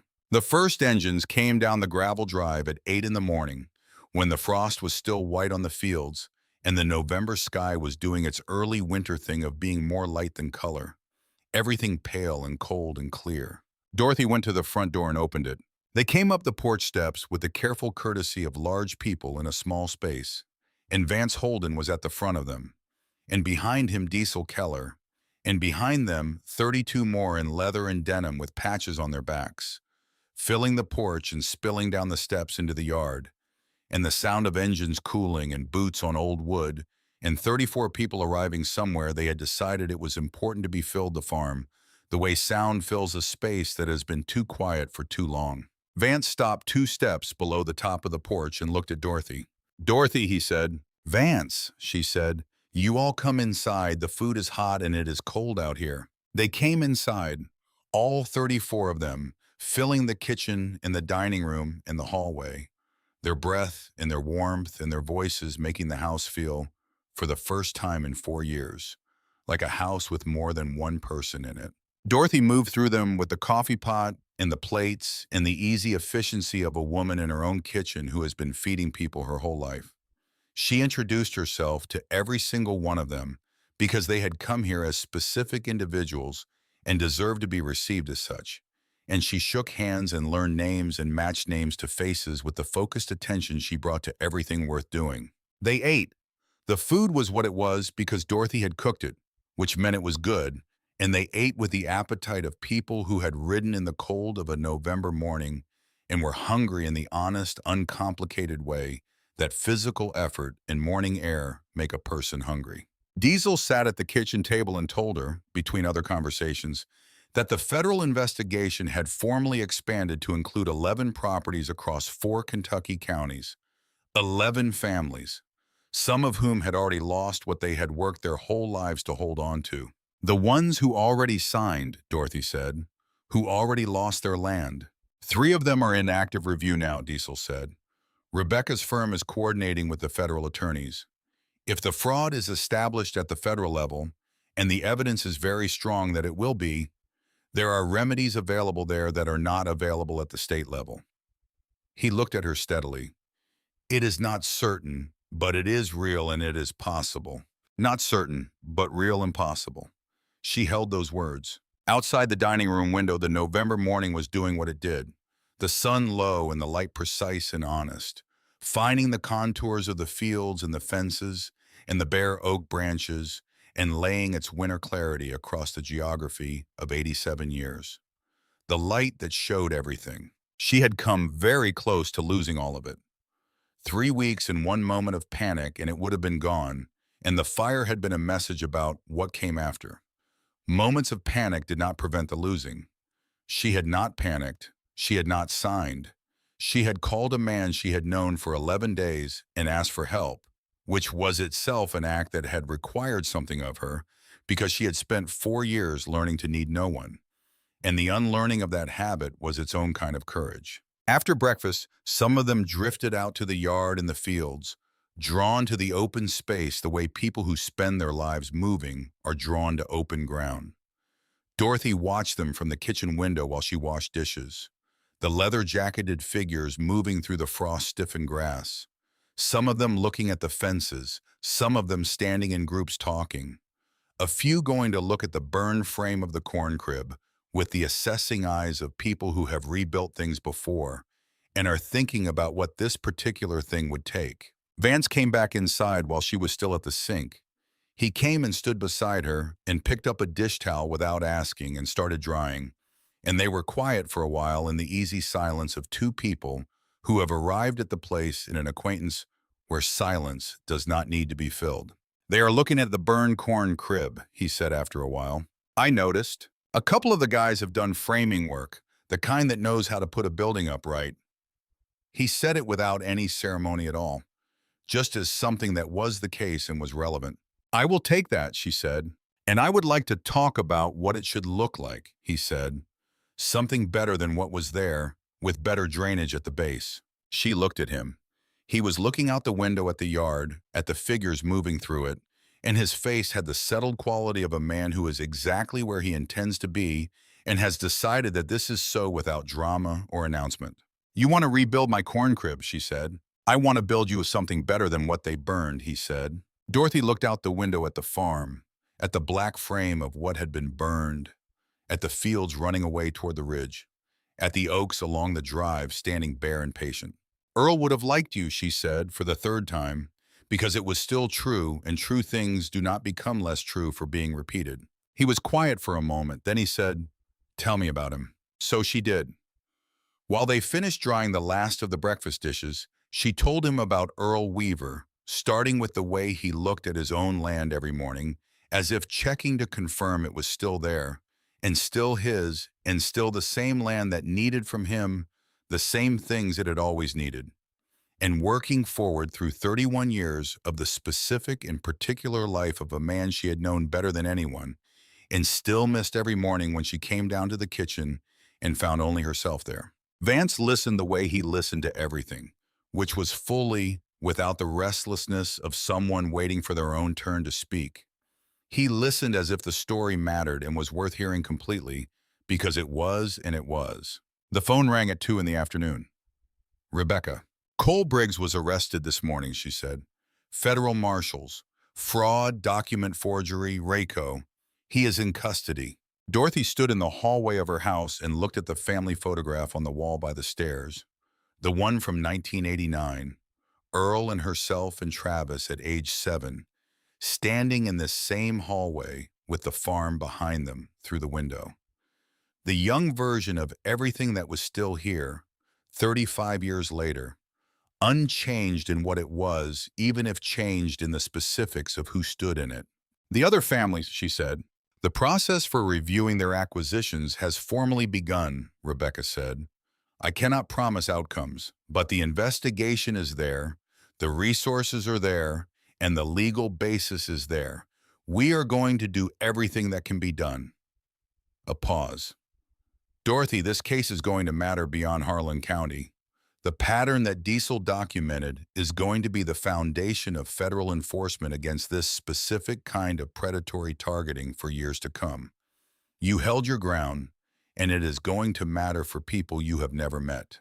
"I had help holding it," Dorothy said. After she hung up, she went to the back door and opened it and called across the yard to Vance, who was at the burned corn crib with 3 of the others, looking at the foundation and the damage with the eyes of men planning what to build next. He turned and looked at her with the question in his face. "Briggs was arrested," she said. The three men with him were all looking at her. Vance said nothing for a moment. Then he nodded, once, the same nod she had seen before, the nod of a man noting a fact that was always going to be a fact. It simply needed to get to where it belonged. Good, he said. She held the door open. Come inside, there is still pie. In the kitchen, word moved through the 34 riders the way news moves through a group assembled to receive it, quietly and with the contained satisfaction of people who invested something in a specific outcome and are now watching it arrive. Dorothy cut the remaining apple pie and distributed it with the generous practicality of a woman who has been feeding people for 40 years and is not going to change that habit now. And the kitchen was warm and full and loud with 34 people in it. She stood at the counter with her own piece of pie and her coffee and let herself feel, fully and without reservation, the thing that had been accumulating since October, when a strange November night had produced a knock at the back door. Gratitude was the nearest word, but not quite right. It was something that included gratitude, but was larger than gratitude.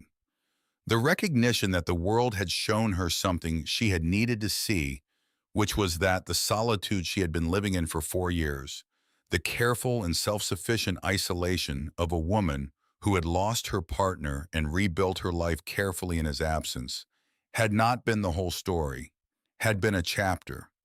And the chapter was giving way to the next one, which had people in it in a way the previous chapter had not. She thought about Earl, who would have found this funny in the way he found things funny that were surprising and good.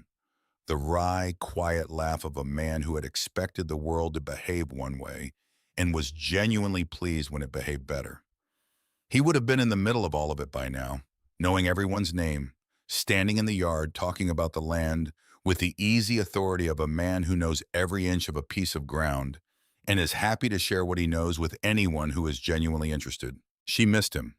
She would always miss him. The missing had changed shape over 4 years, had become something she carried rather than something that carried her, but it was not gone and would not be, and she had long since stopped expecting it to be. You do not stop loving the people you have loved for 31 years. You learn to carry the love forward into the life that continues after they are gone. You let it inform how you see things and how you treat people and what you decide matters and what doesn't. You let it be part of who you are rather than a wound you are forever in the process of healing from. She let it be all of that now, in this warm and full kitchen, with the pie and the coffee and the 34 people in the farm outside the window, unchanged and intact in hers. Travis arrived on December 18th, 2 days before Christmas, driving up from Nashville in the early morning with a bag in the back seat and the particular expression of a man who has made a decision and is following through on it with the effort that genuine decisions require.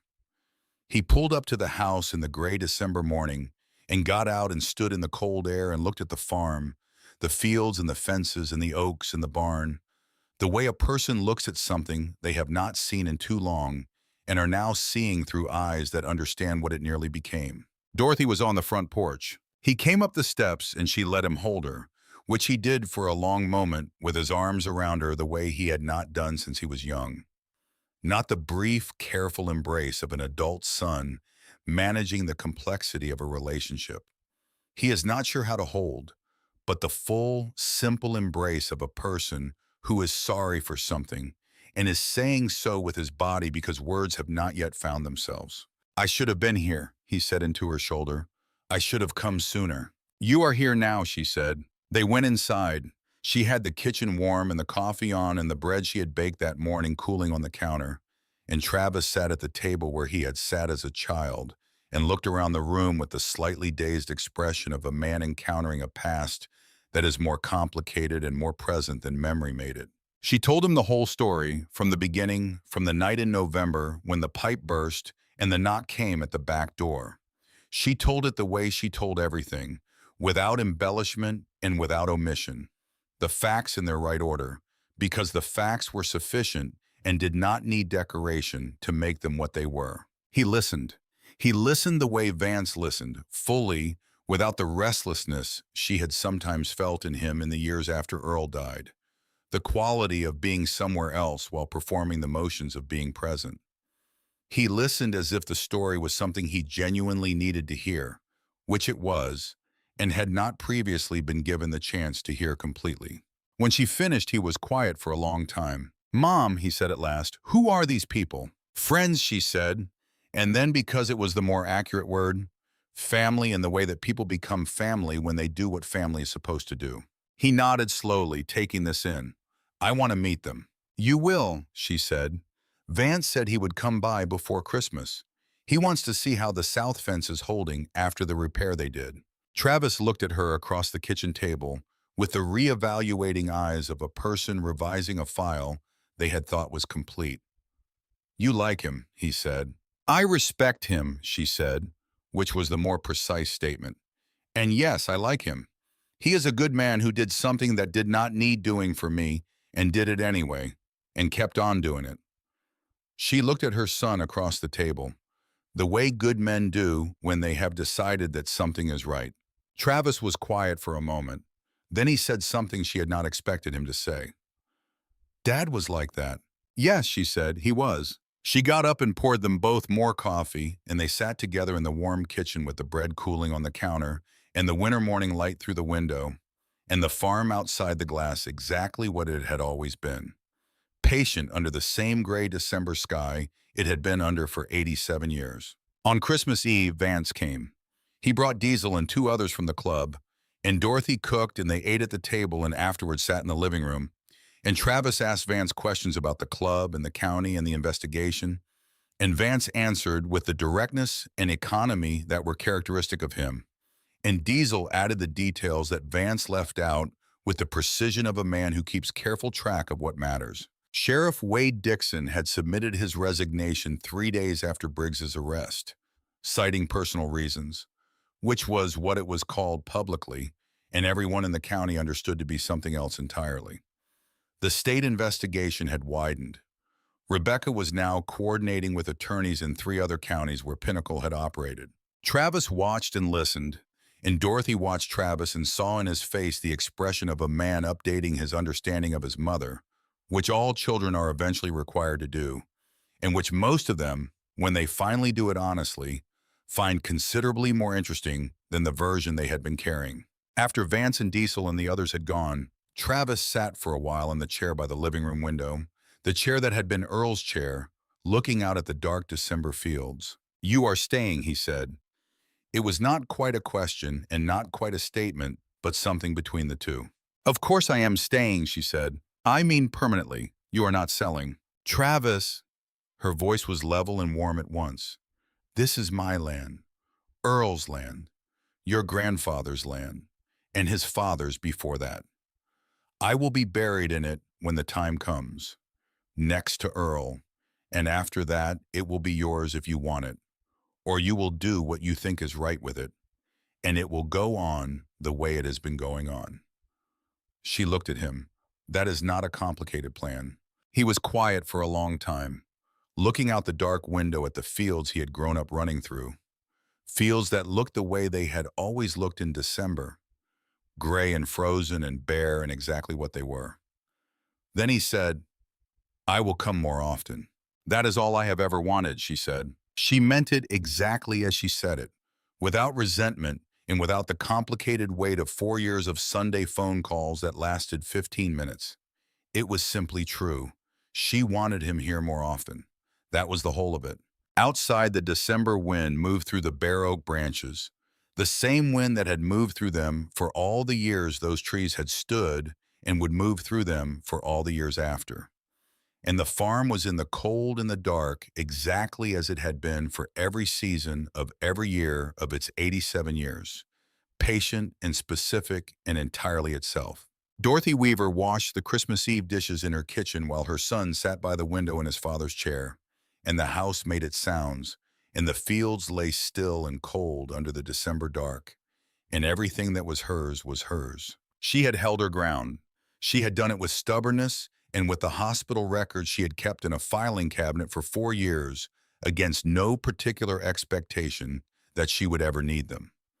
She had done it with the specific and practical courage of a woman who understood that courage is not the absence of fear, but the decision that something matters more than the fear does. The farm mattered more. Earl mattered more. The 87 years of specific decisions made by specific people who had loved this specific piece of ground mattered more. She dried the last dish and put it in the cabinet and turned off the kitchen light and stood in the doorway of the living room looking at her son in his father's chair, half asleep in the lamplight, the face she had known for 45 years softened by exhaustion in the late hour into something younger, something closer to the child he had been in this house. She let him be. She went upstairs to bed in the house that was hers and had always been and would be for as long as she was in it, and lay in the dark and listened to the wind and the house and the farm and the mountains beyond the farm, all of it exactly what it had always been, and felt the particular peace that comes not from the absence of difficulty, but from the knowledge that the difficulty has been met honestly, and the ground is still under your feet and will be there in the morning. The new year came in quietly, the way it came every year on a farm, without ceremony but with the particular freshness of a calendar turning and the work of the coming year already patient and waiting. Dorothy stood on the front porch on the morning of January 1st with her coffee in both hands and looked at the oaks in the gray winter light and the fields running away from the house toward the ridge, and breathed the cold air that tasted of stone and the particular clean emptiness of January in the mountains. Vance called at 9. He called on Sunday mornings now as a matter of established pattern that had developed without either of them planning it, the way useful habits develop through the organic accumulation of repeated choices that are each individually right. "Happy New Year," he said. "Happy New Year," she said. "Cold down in the valley?" "Colder up your way," he said. "That ridge gets it first." "Always has," she said. They talked for a while about the week ahead and the weather coming and a fencing project that two of the Iron Ridge riders were planning to drive up and help with in February when the ground was hard enough to set posts properly.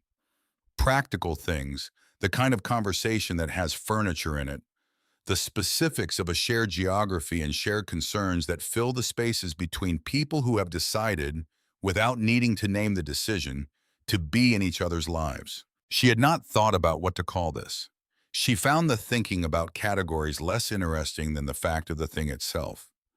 What she knew was that there was a voice on the other end of a phone on Sunday mornings that was consistent and honest and direct, and that these were qualities she valued above most others, having spent 31 years with a man who had possessed all three in full measure, and having learned in those 31 years to recognize them as not virtues to be appreciated abstractly, but as the specific daily substance of a life worth the living.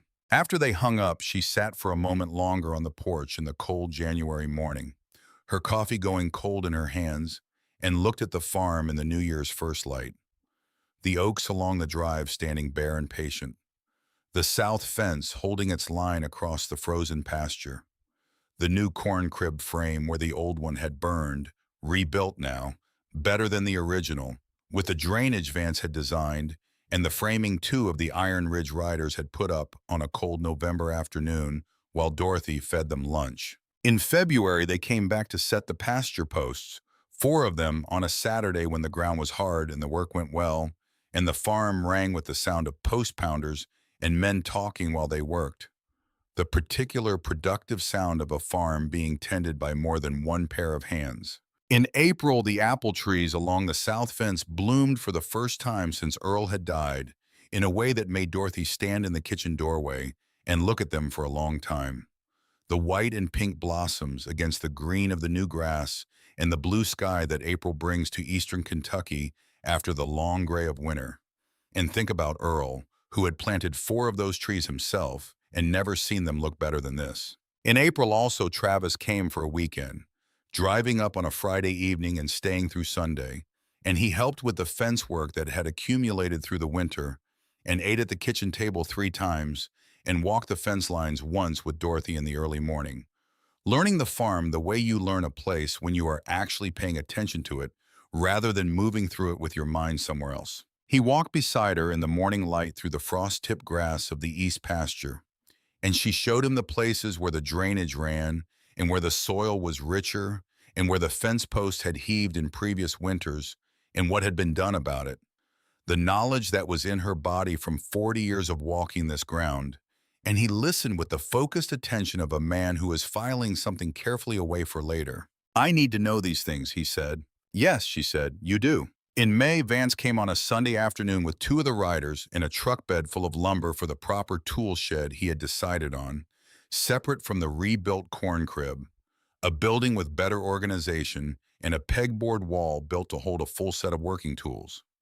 He came without consulting her because he had already determined that it was the right thing and did not see the point in asking her to approve something he had already committed to doing. She noted this and did not object, because the farm needed the building, and she understood, having spent 31 years with Earl, the particular language of a man who helps by doing rather than by asking. She watched them unload the lumber from the kitchen window and thought about what it meant that her yard had people in it again, doing purposeful work in the morning air. It meant something she did not have a word for, something in the direction of restored. But that was not quite the right word either, because nothing that had been lost could be exactly restored. The word itself carrying the implication of a return to a prior state, and the prior state was gone, had been gone since the morning in the barn 4 years ago, when the world had changed its character permanently. What this was instead was something forward-facing rather than backward-looking, a continuation rather than a restoration. The farm going on as it had always gone on, adapting to what was available in the present rather than trying to recreate what had been available in the past. She went out to join them in the yard, carrying coffee for the three men working, and Vance took his cup and thanked her and went back to the lumber. And the May morning was warm, and the oaks were fully leafed now in their deep summer green, and the farm was the particular color it was only in this specific month, alive with the insistent freshness of a Kentucky May after the long gray of winter. She stood in her yard in the morning sun and drank her own coffee and watched the men work and felt, with the specificity that only present moments can carry, the shape of the life she was in. It was not the life she had planned. Earl had been in the life she had planned, and Earl was gone, and the life she had planned was not the life available to her. What was available to her was this, which was specific and concrete and imperfect and present, and which included people in it now who had not been there before, and work that needed doing and was being done, and a farm that had been nearly taken and had not been taken, and a son who was learning to be in it again, and a man who called on Sunday mornings and was coming in May to build a better tool shed because he had decided it was the right thing. It was not a simple life, but it was hers, entirely and without qualification, and that was enough. That had always been enough.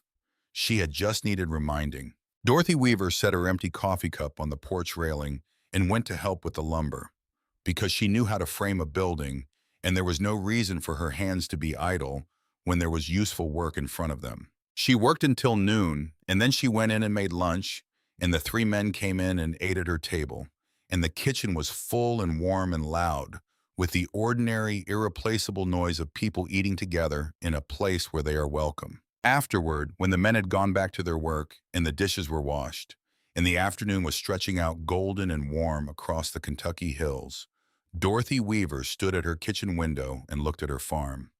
The 43 acres of rolling land that had been her life, the oaks her husband's father had planted, the barn where she had found Earl on a Tuesday morning in February, the south pasture with its newly set posts and the east fence running straight to the ridge, the new corn crib with its better drainage, the tool shed going up in the south yard where the lumber was stacked, and the sound of hammers and voices carried across the warm May air. She was exactly where she had always been. She was exactly where she intended to stay.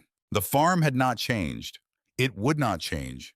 It would go on the way it had gone on for 87 years, adapting and persisting, changing in the small ways that things change when they are properly tended, but remaining in its essential character, the thing it had always been, the thing that 3 generations of people who loved it had made it through the accumulated weight of their daily work and daily attention and daily faithfulness. She had held it.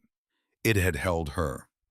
That was how it had always worked between the two of them, and it would continue to work that way, through whatever came next, through the next winter and the next spring and all the springs after that, through the changes she could anticipate and the ones she could not, As long as she was in it, and after her, as long as there was anyone who understood what it was and what it asked, and was willing to be answerable to that asking. The afternoon light moved across the fields in the way it moved in May, warm and generous and full, and the oaks cast their long shadows across the gravel drive. And somewhere beyond the east fence, a mockingbird was running through its entire repertoire with the particular shameless ambition of a mockingbird in May who has decided that the world should hear everything it has learned. Dorothy Weaver smiled at her window. Then she went back to work because the work was what it always was. And she was who she had always been. And the farm was waiting. And that was the whole and sufficient story of it. The weeks after Christmas had the particular quality that January and February always brought to the mountains of eastern Kentucky, a long, patient, cold settling in that was not comfortable but was honest. The world stripped to its essentials by the cold and the bare light, nothing ornamenting itself, everything exactly what it was. Dorothy found that she did not mind this as she had sometimes minded it in the 4 years since Earl died. In those years, the stripped-down honesty of deep winter had sometimes felt less like clarity and more like exposure. The particular exposure of a person alone in a landscape that had nothing to buffer them from the fact of their own solitude. This winter felt different. The solitude was still there, the long evenings and the mornings she woke to with only herself in the house. But it was no longer the only thing in the foreground of her days. There were the phone calls on Sunday mornings that she had come to rely on without deciding to rely on them, a thing that simply existed now in the rhythm of her weeks, the way the Monday market runs to Cumberland existed, and the Thursday fence checks existed. There was the knowledge that if something went wrong, a pipe or a fence or something she could not handle alone, there were people she could call who would come. There was the steadier quality of Travis's Sunday calls, which had lengthened from 15 minutes to 30 or 45, actual conversations now rather than check-ins, his voice carrying more of himself in it than it had in years. There was Rebecca Flynn's monthly update, which she delivered by phone on the second Tuesday of each month with a particular organized thoroughness that Dorothy had come to appreciate as one of Rebecca's consistent qualities. The federal investigation was proceeding. Two of the three property owners whose acquisitions were in active review had received preliminary findings in their favor. One of them, a 71-year-old widow in Letcher County named Bernice Slater, who had signed under the 30-day pressure 2 years ago and lost 40 acres her family had farmed since 1948, had received formal notice that the transaction was being voided and her land was coming back to her. Dorothy had listened to that update sitting at her kitchen table with her coffee going cold in front of her and had not said anything for a moment. "She gets it back," Dorothy said. "She gets it back," Rebecca confirmed. Dorothy sat with that, the full weight of it. What it meant that a woman she had never met in a county she had barely visited was going to drive up to her own farm and park in her own driveway and walk into her own house and know that it was still hers. What it had cost Bernice Slater to lose it in the first place. The 2 years of living with that loss. The particular quality of losing something that had been in your family for 76 years. "Dorothy," Rebecca said, "you should know that Bernice Slater asked me to tell you something. She asked me to tell you that if you had not held your ground, none of the rest of this would have been possible. The federal case was built on your evidence. You were the foundation of it." Dorothy looked out the kitchen window at the gray January fields. "Earl would have liked knowing that," she said. In March, Rebecca's firm filed on behalf of the second property owner in active review, a 68-year-old man in Bell County named George Briggs, no relation to Cole, who had signed 2 years ago believing he had no other options. The preliminary hearing on his case was scheduled for April. The outcome was not certain. The evidence was strong and the federal framework was in place, and the case was real, which was more than George Briggs had had when he signed, which was nothing but a forged document in a 30-day clock in the terrifying silence of being alone in a language he did not speak. Cole Briggs entered a guilty plea in February to 14 counts, including fraud, document forgery, wire fraud, and 3 federal RICO charges. He was sentenced in March to 17 years. The attorneys who had been working alongside him, including the one in Cumberland who had turned Dorothy away when she came looking for help, were sentenced to shorter terms on related charges. Their law licenses were permanently revoked. Dorothy received a call from Diesel on the day of the sentencing because he knew she would want to know before she heard it from someone else. He told her the numbers with the same flat precision with which he delivered every significant fact, and she listened and thanked him and hung up and sat at the kitchen table for a while. She thought about the 14 families now named in the federal case.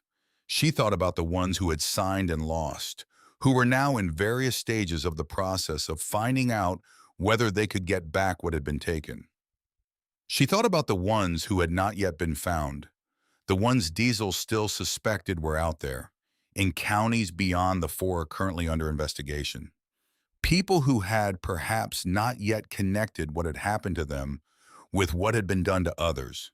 People who were still alone in a language they did not speak. She thought about what it would have looked like if she had signed, if Travis had called on the right night with the right words, or if she had panicked in the face of the fire, or if she had not had Diesel and Vance and Rebecca, or if the knock on the back door on a November night had come on a different night when the pipe had not burst and she had been sleeping and had not answered. All the small, specific moments that led to the outcome, that had led to the outcome, that had led to Bernice Slater getting her land back. The world expressed its character through specific, particular acts. Earl had said that. She had understood it abstractly when he said it, and understood it now with the weight of a specific and lived experience behind it. She got up and washed her coffee cup and went to start the afternoon's work, because the work was always there, patient and particular and entirely indifferent to whatever large thoughts were being thought alongside it. And that was something she had always valued about it, the way it brought you back to the specific and the immediate and the real. In May, the article appeared in the Lexington Herald-Leader, a long piece about the investigation and the case and the pattern of fraud that had been documented across eastern Kentucky. The reporter had done her work thoroughly, and the piece told the story of the scheme and its victims and the federal prosecution with the kind of careful, detailed journalism that makes a complicated thing comprehensible to people who have not been inside it. Dorothy was mentioned in it, quoted briefly, the quote extracted from a longer conversation she had had with a reporter on a Thursday afternoon in April, sitting at her kitchen table while the spring rain came down outside. The quote they used was this: "I kept the hospital records because I am a person who keeps things. I did not know at the time that I would need them. I just knew that they were true, and true things are worth keeping." Vance read the article on his phone when it came out and called her that same afternoon, not on a Sunday. "You are famous," he said. "I am not famous," she said. "You are in the Lexington paper." "That is not famous," she said. "That is local." He said something that might have been a short laugh. Rebecca says the U.S. Attorney's Office has received calls from attorneys in 5 other states. The same pattern, different names.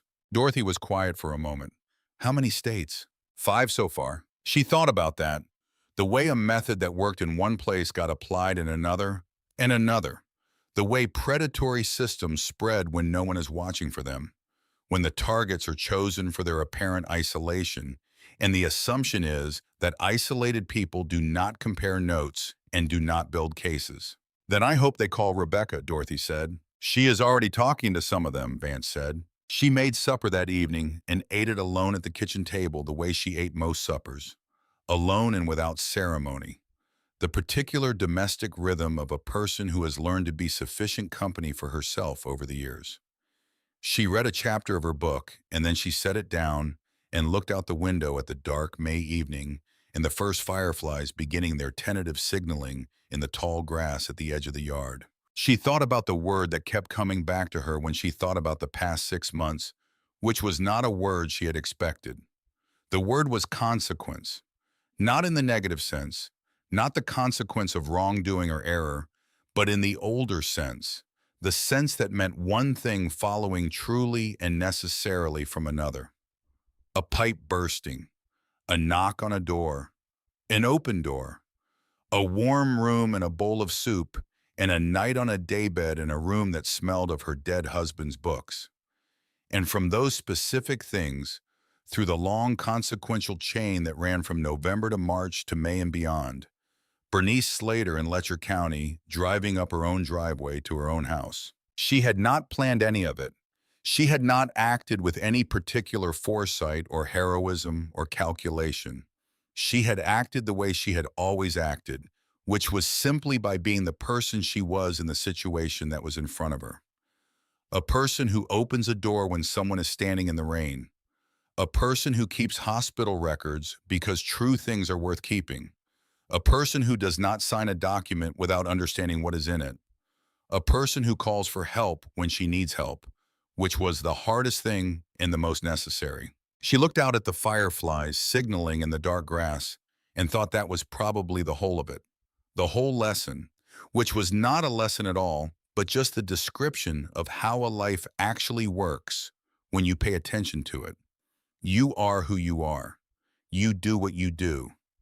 The consequences follow. She got up and washed her supper dishes and put them in the rack and turned off the kitchen light. Upstairs, the bedroom was warm in the May night, the window open a little to the sound of the spring peepers down by the creek, the thousand small voices of the small frogs that came back every May like a promise. She lay in the dark and listened to them, into the house, into the farm beyond the house. All of it exactly as it always was at this hour on a May evening. The same sounds that had been filling this dark for all the years of her life here, and would fill it for whatever years remain. She was 74 years old. She had 43 acres of rolling land and 3 hens and a kitchen garden coming up in the spring rain and a south pasture with new fence posts and a rebuilt corn crib and a proper tool shed and a son who was learning to be in this place again and a phone that rang on Sunday mornings with a voice she had come to depend on. She had the land. She had kept the land. Everything else had followed from that, the way consequences follow from the things that are true, down through the long chain of specific moments and specific people and specific acts of ordinary courage that were not called courage by the people performing them, but were exactly that, which is how most courage in the world actually works. The peepers sang outside the open window. Dorothy Weaver closed her eyes. She slept. In June, Bernice Slater called Dorothy directly. Dorothy was in the kitchen garden when the phone rang, on her knees in the dirt with her gloves on, and the bean seedlings coming up in their row in front of her. And she pulled off a glove and answered it without checking who was calling, because she never checked who was calling, having never developed the habit that younger people had of reading a number before deciding whether to pick up. "Is this Dorothy Weaver?" the woman said. "It is," Dorothy said. "My name is Bernice Slater," the woman said. "I think you know who I am." "I know who you are," Dorothy said. There was a brief silence, and then Bernice Slater said, "I am standing in my kitchen right now, in my own kitchen, on my own land. I got the papers last week that said it was mine again." Her voice had in it the quality of a person who is still working to understand that a thing is real, who keeps putting the weight of their attention on it to test whether it will hold. "I wanted to call the person whose records made it possible. I asked Rebecca who to call and she gave me your number." Dorothy sat back on her heels in the garden and looked out at the fields, the green Kentucky June, the full-leafed oaks and the hay coming up in the south pasture and the mountains beyond, blue in the summer haze. "I'm glad your land is back," she said. "That is the right outcome." "My family has been on that land since 1948, Bernice Slater said. "My daddy bought it. My mother planted half the trees that are still there. I thought I was going to have to tell my children that I lost it." A pause. "I could not have lived with that." "No," Dorothy said, "I could not have either. Rebecca told me what happened, what Pinnacle did to you, and how you fought it, and what it led to for all of us." Bernice was quiet for a moment. "I wanted to say thank you. I know that is not enough. I know there is not enough to say what it actually means, but I wanted to say it to you directly." Dorothy thought about what to say to that. She looked at the bean seedlings coming up in their row, the small, curved hooks of the new growth pushing up through the dark soil the way they did every year, with the same reliable insistence, the same green optimism about what the season would bring. "You do not need to thank me," she said. "I did what I did for my own land and my own reasons. That it helped you is the part I am most glad of, but it was not the reason I did it. I know, Bernice said. That is exactly why it matters. They talked for a few minutes more.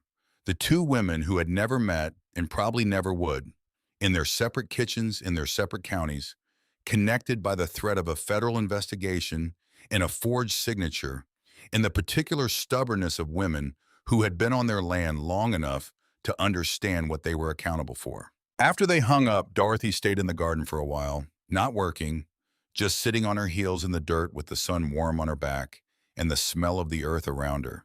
The rich, particular smell of worked ground in June that was unlike any other smell in the world if you had been working the same ground for long enough to know it in all its seasons. She thought about Earl. She thought about the morning she had found him, and the years she had spent on this land without him, and the November night when the pipe had burst, and the knock had come at the back door, and the chain of things that had followed from that knock through all the months since to this moment. Sitting in her garden on a June morning with the sun on her back and her phone in her gloved hand and the voice of Bernice Slater from Letcher County still settling in the air around her. She thought about consequence and about the way a single specific act, an open door, a warm room, a bowl of soup rippled forward through the world in ways that could not be predicted and could not be planned for, but could be accepted when they arrived with gratitude and without surprise, because the world had always been capable of this. The world had always been capable of consequence, of one good act following truly and necessarily from another, down through the long particular chain of specific moments that made up the only life there was. Earl had known this. He had lived it. She had watched him live it for 31 years and had carried it forward in the only way it can be carried forward, which is by living it yourself, one specific act at a time, in the specific situation that is in front of you, with whatever tools you have, and whatever people are at hand, and whatever stubborn persistence the work requires. She put her glove back on and turned to the bean seedlings and went back to work. The garden needed weeding on the west end where the grass was coming up between the rows, and the tomato stakes needed checking after the rain 2 days ago had softened the ground and let a couple of them lean, and the cucumber mounds needed thinning before the seedlings got too established to move without damage. She worked through the morning with the unhurried efficiency of someone who knows every inch of the ground they are working in and has no need to hurry through it. The sun moved across the sky the way it did in June, high and warm and generous, and the mountains sat on the horizon the way they always sat, blue and permanent and indifferent to the small human matters at their feet. By noon, the weeding was done and the stakes were reset, and the cucumbers were thinned, and the garden was in the order that a garden needs to be in if it is going to give back what you have put into it over the course of a season. Dorothy gathered her tools and walked back to the house, her boots dirty with the good dirt of the Weaver farm, her gloves damp with the morning work, the sun warm on her shoulders. She went inside and washed her hands at the kitchen sink and dried them on the dish towel and stood at the window for a moment looking out at the garden she had just worked, and the fields beyond it, and the mountains in the summer haze. Vance would call Sunday morning. Travis would come in July, he had said, and stay for a week, and they would get the hay in together for the first time since Earl died. Just the two of them with one hired hand from the next farm over, who helped with the heavy equipment, the way it had been done on this land for as long as there had been hay to get in. Rebecca would call on the second Tuesday of the month with her update, and the update would have in it whatever it had, more progress or a setback, or simply the slow grinding forward of a large legal process that was doing what large legal processes do, which was proceed at the speed of the truth rather than at the speed anyone would prefer. The world would do what the world did. The mountains would be there. The oaks would be there. The farm would be there. And Dorothy Weaver would be there, which was the fact that made all the other facts make sense. She put the kettle on for tea and sat down at the kitchen table in the midday quiet of a June day on a Kentucky farm and looked at the room she had sat in for 31 years of a life and 4 years of a different life and 6 months of a third life that was still taking its shape, that had not yet shown her its full character, but had shown her enough. She was not done. That was the thing that was most clear to her, sitting in the room where she had sat for 35 years, in the house that had been Earl's and hers, and was now entirely hers, on the land that had been 3 generations of weavers before her, and would be one more after. She was not done in any sense of the word. There was more garden to tend, and more fences to walk, and more Sundays, and more seasons, and more of whatever the world was going to bring. And she intended to be here for all of it, present and attentive and useful, the way she had always intended to be, the way Earl had been, the way the people before them had been, accountable to this ground and to the life it asked of the people who worked it. That was the whole of it. That was the only thing it had ever been. The kettle began to sing on the stove. Dorothy Weaver got up and made her tea and carried it to the window and stood looking out at her land in the June noon light. And the light was everything the light in Kentucky was in June, warm and full and true. And the mountains were there, and the oaks were there, and the farm was there, and she was there, exactly where she was supposed to be. On the ground her family had put their work into for 87 years, and that she intended, with the ordinary, extraordinary stubbornness of a woman who has never left a job unfinished in her life, to be on for a good while yet. She drank her tea standing at the window, the way Earl had always drunk his morning coffee, standing at this same window, looking at this same view, and she thought that this was one of the things that stayed when a person was gone, the habits of a space shaped by their presence, the way you found yourself standing where they stood and looking at what they had looked at, not as a memorial or a ritual, but simply as the natural consequence of living in a place where someone had been before you, where the floors had learned their footfall and the windows had learned the direction of their gaze. She did not think of it as loneliness anymore, or not only as loneliness. She thought of it as company of a kind, the specific company of a shared history in a specific place, which was different from the company of a living person, but was not nothing, was in its way something that grew more comfortable with practice, the practice of living alongside the memory of someone you loved without requiring that memory to fill the place of what was not there. Earl was not there. She was there. Those were both true at once, and she had learned over 4 years and now another half year of a different kind of learning to hold them both without needing to resolve them into a single simpler truth. She set her empty cup in the sink and picked up her hat from the hook by the back door and went out into the afternoon. The south pasture needed checking. The east corner, where the drainage from the upper ridge came through after a rain and had in previous years undermined the fence post at the corner before she had addressed the drainage properly.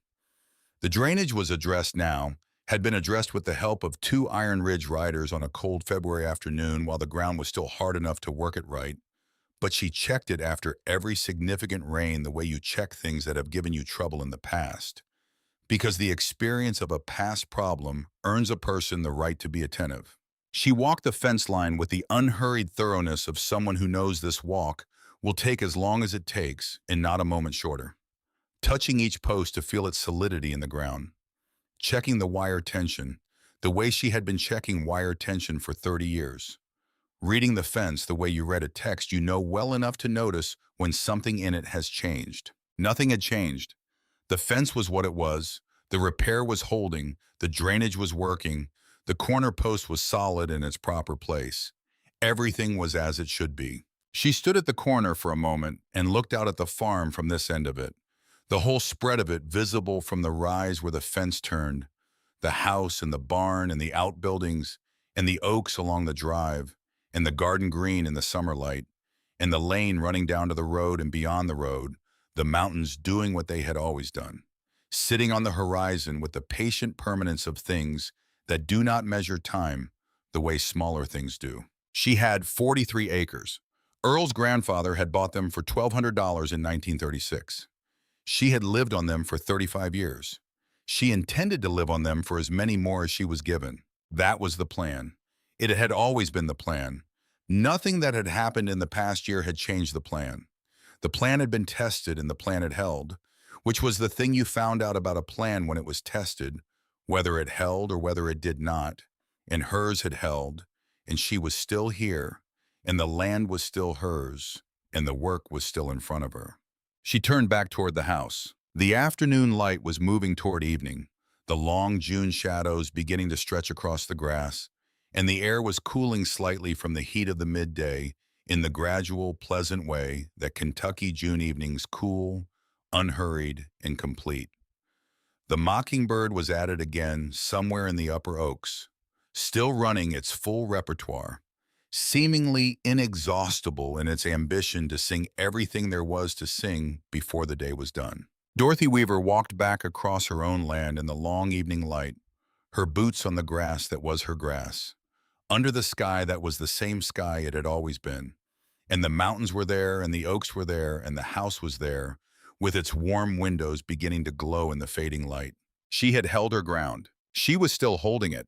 She would hold it for as long as holding was what the ground asked of her.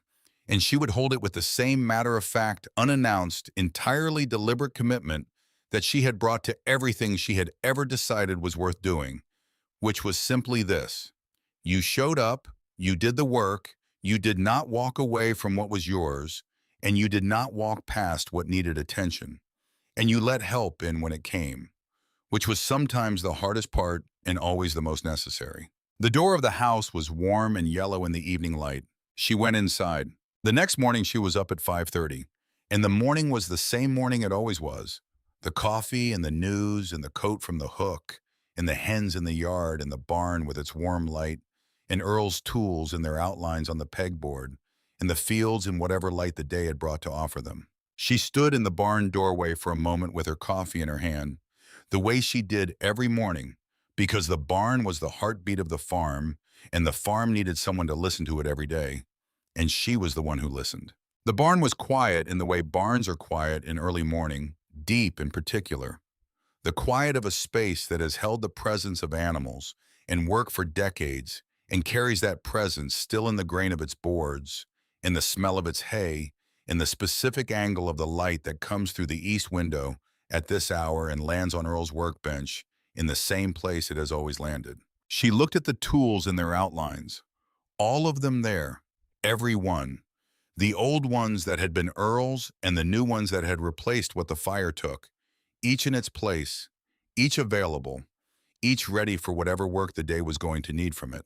She put her coffee cup down on the workbench and picked up the hammer, the old one, the handle worn smooth in the places Earl's hand had shaped it over 30 years of use. And she held it for a moment the way she sometimes held it, not for any practical purpose, but simply to hold it, to feel the specific weight of something that carried in its worn wood the record of the hands that had used it. Then she put it back. She picked up her coffee and went out of the barn into the morning. And the morning was everything a Kentucky morning in midsummer was, warm and green and full of the specific light that fell on this specific piece of ground at this specific hour. And she walked toward the house and the work that was waiting, and the day that was entirely, specifically hers.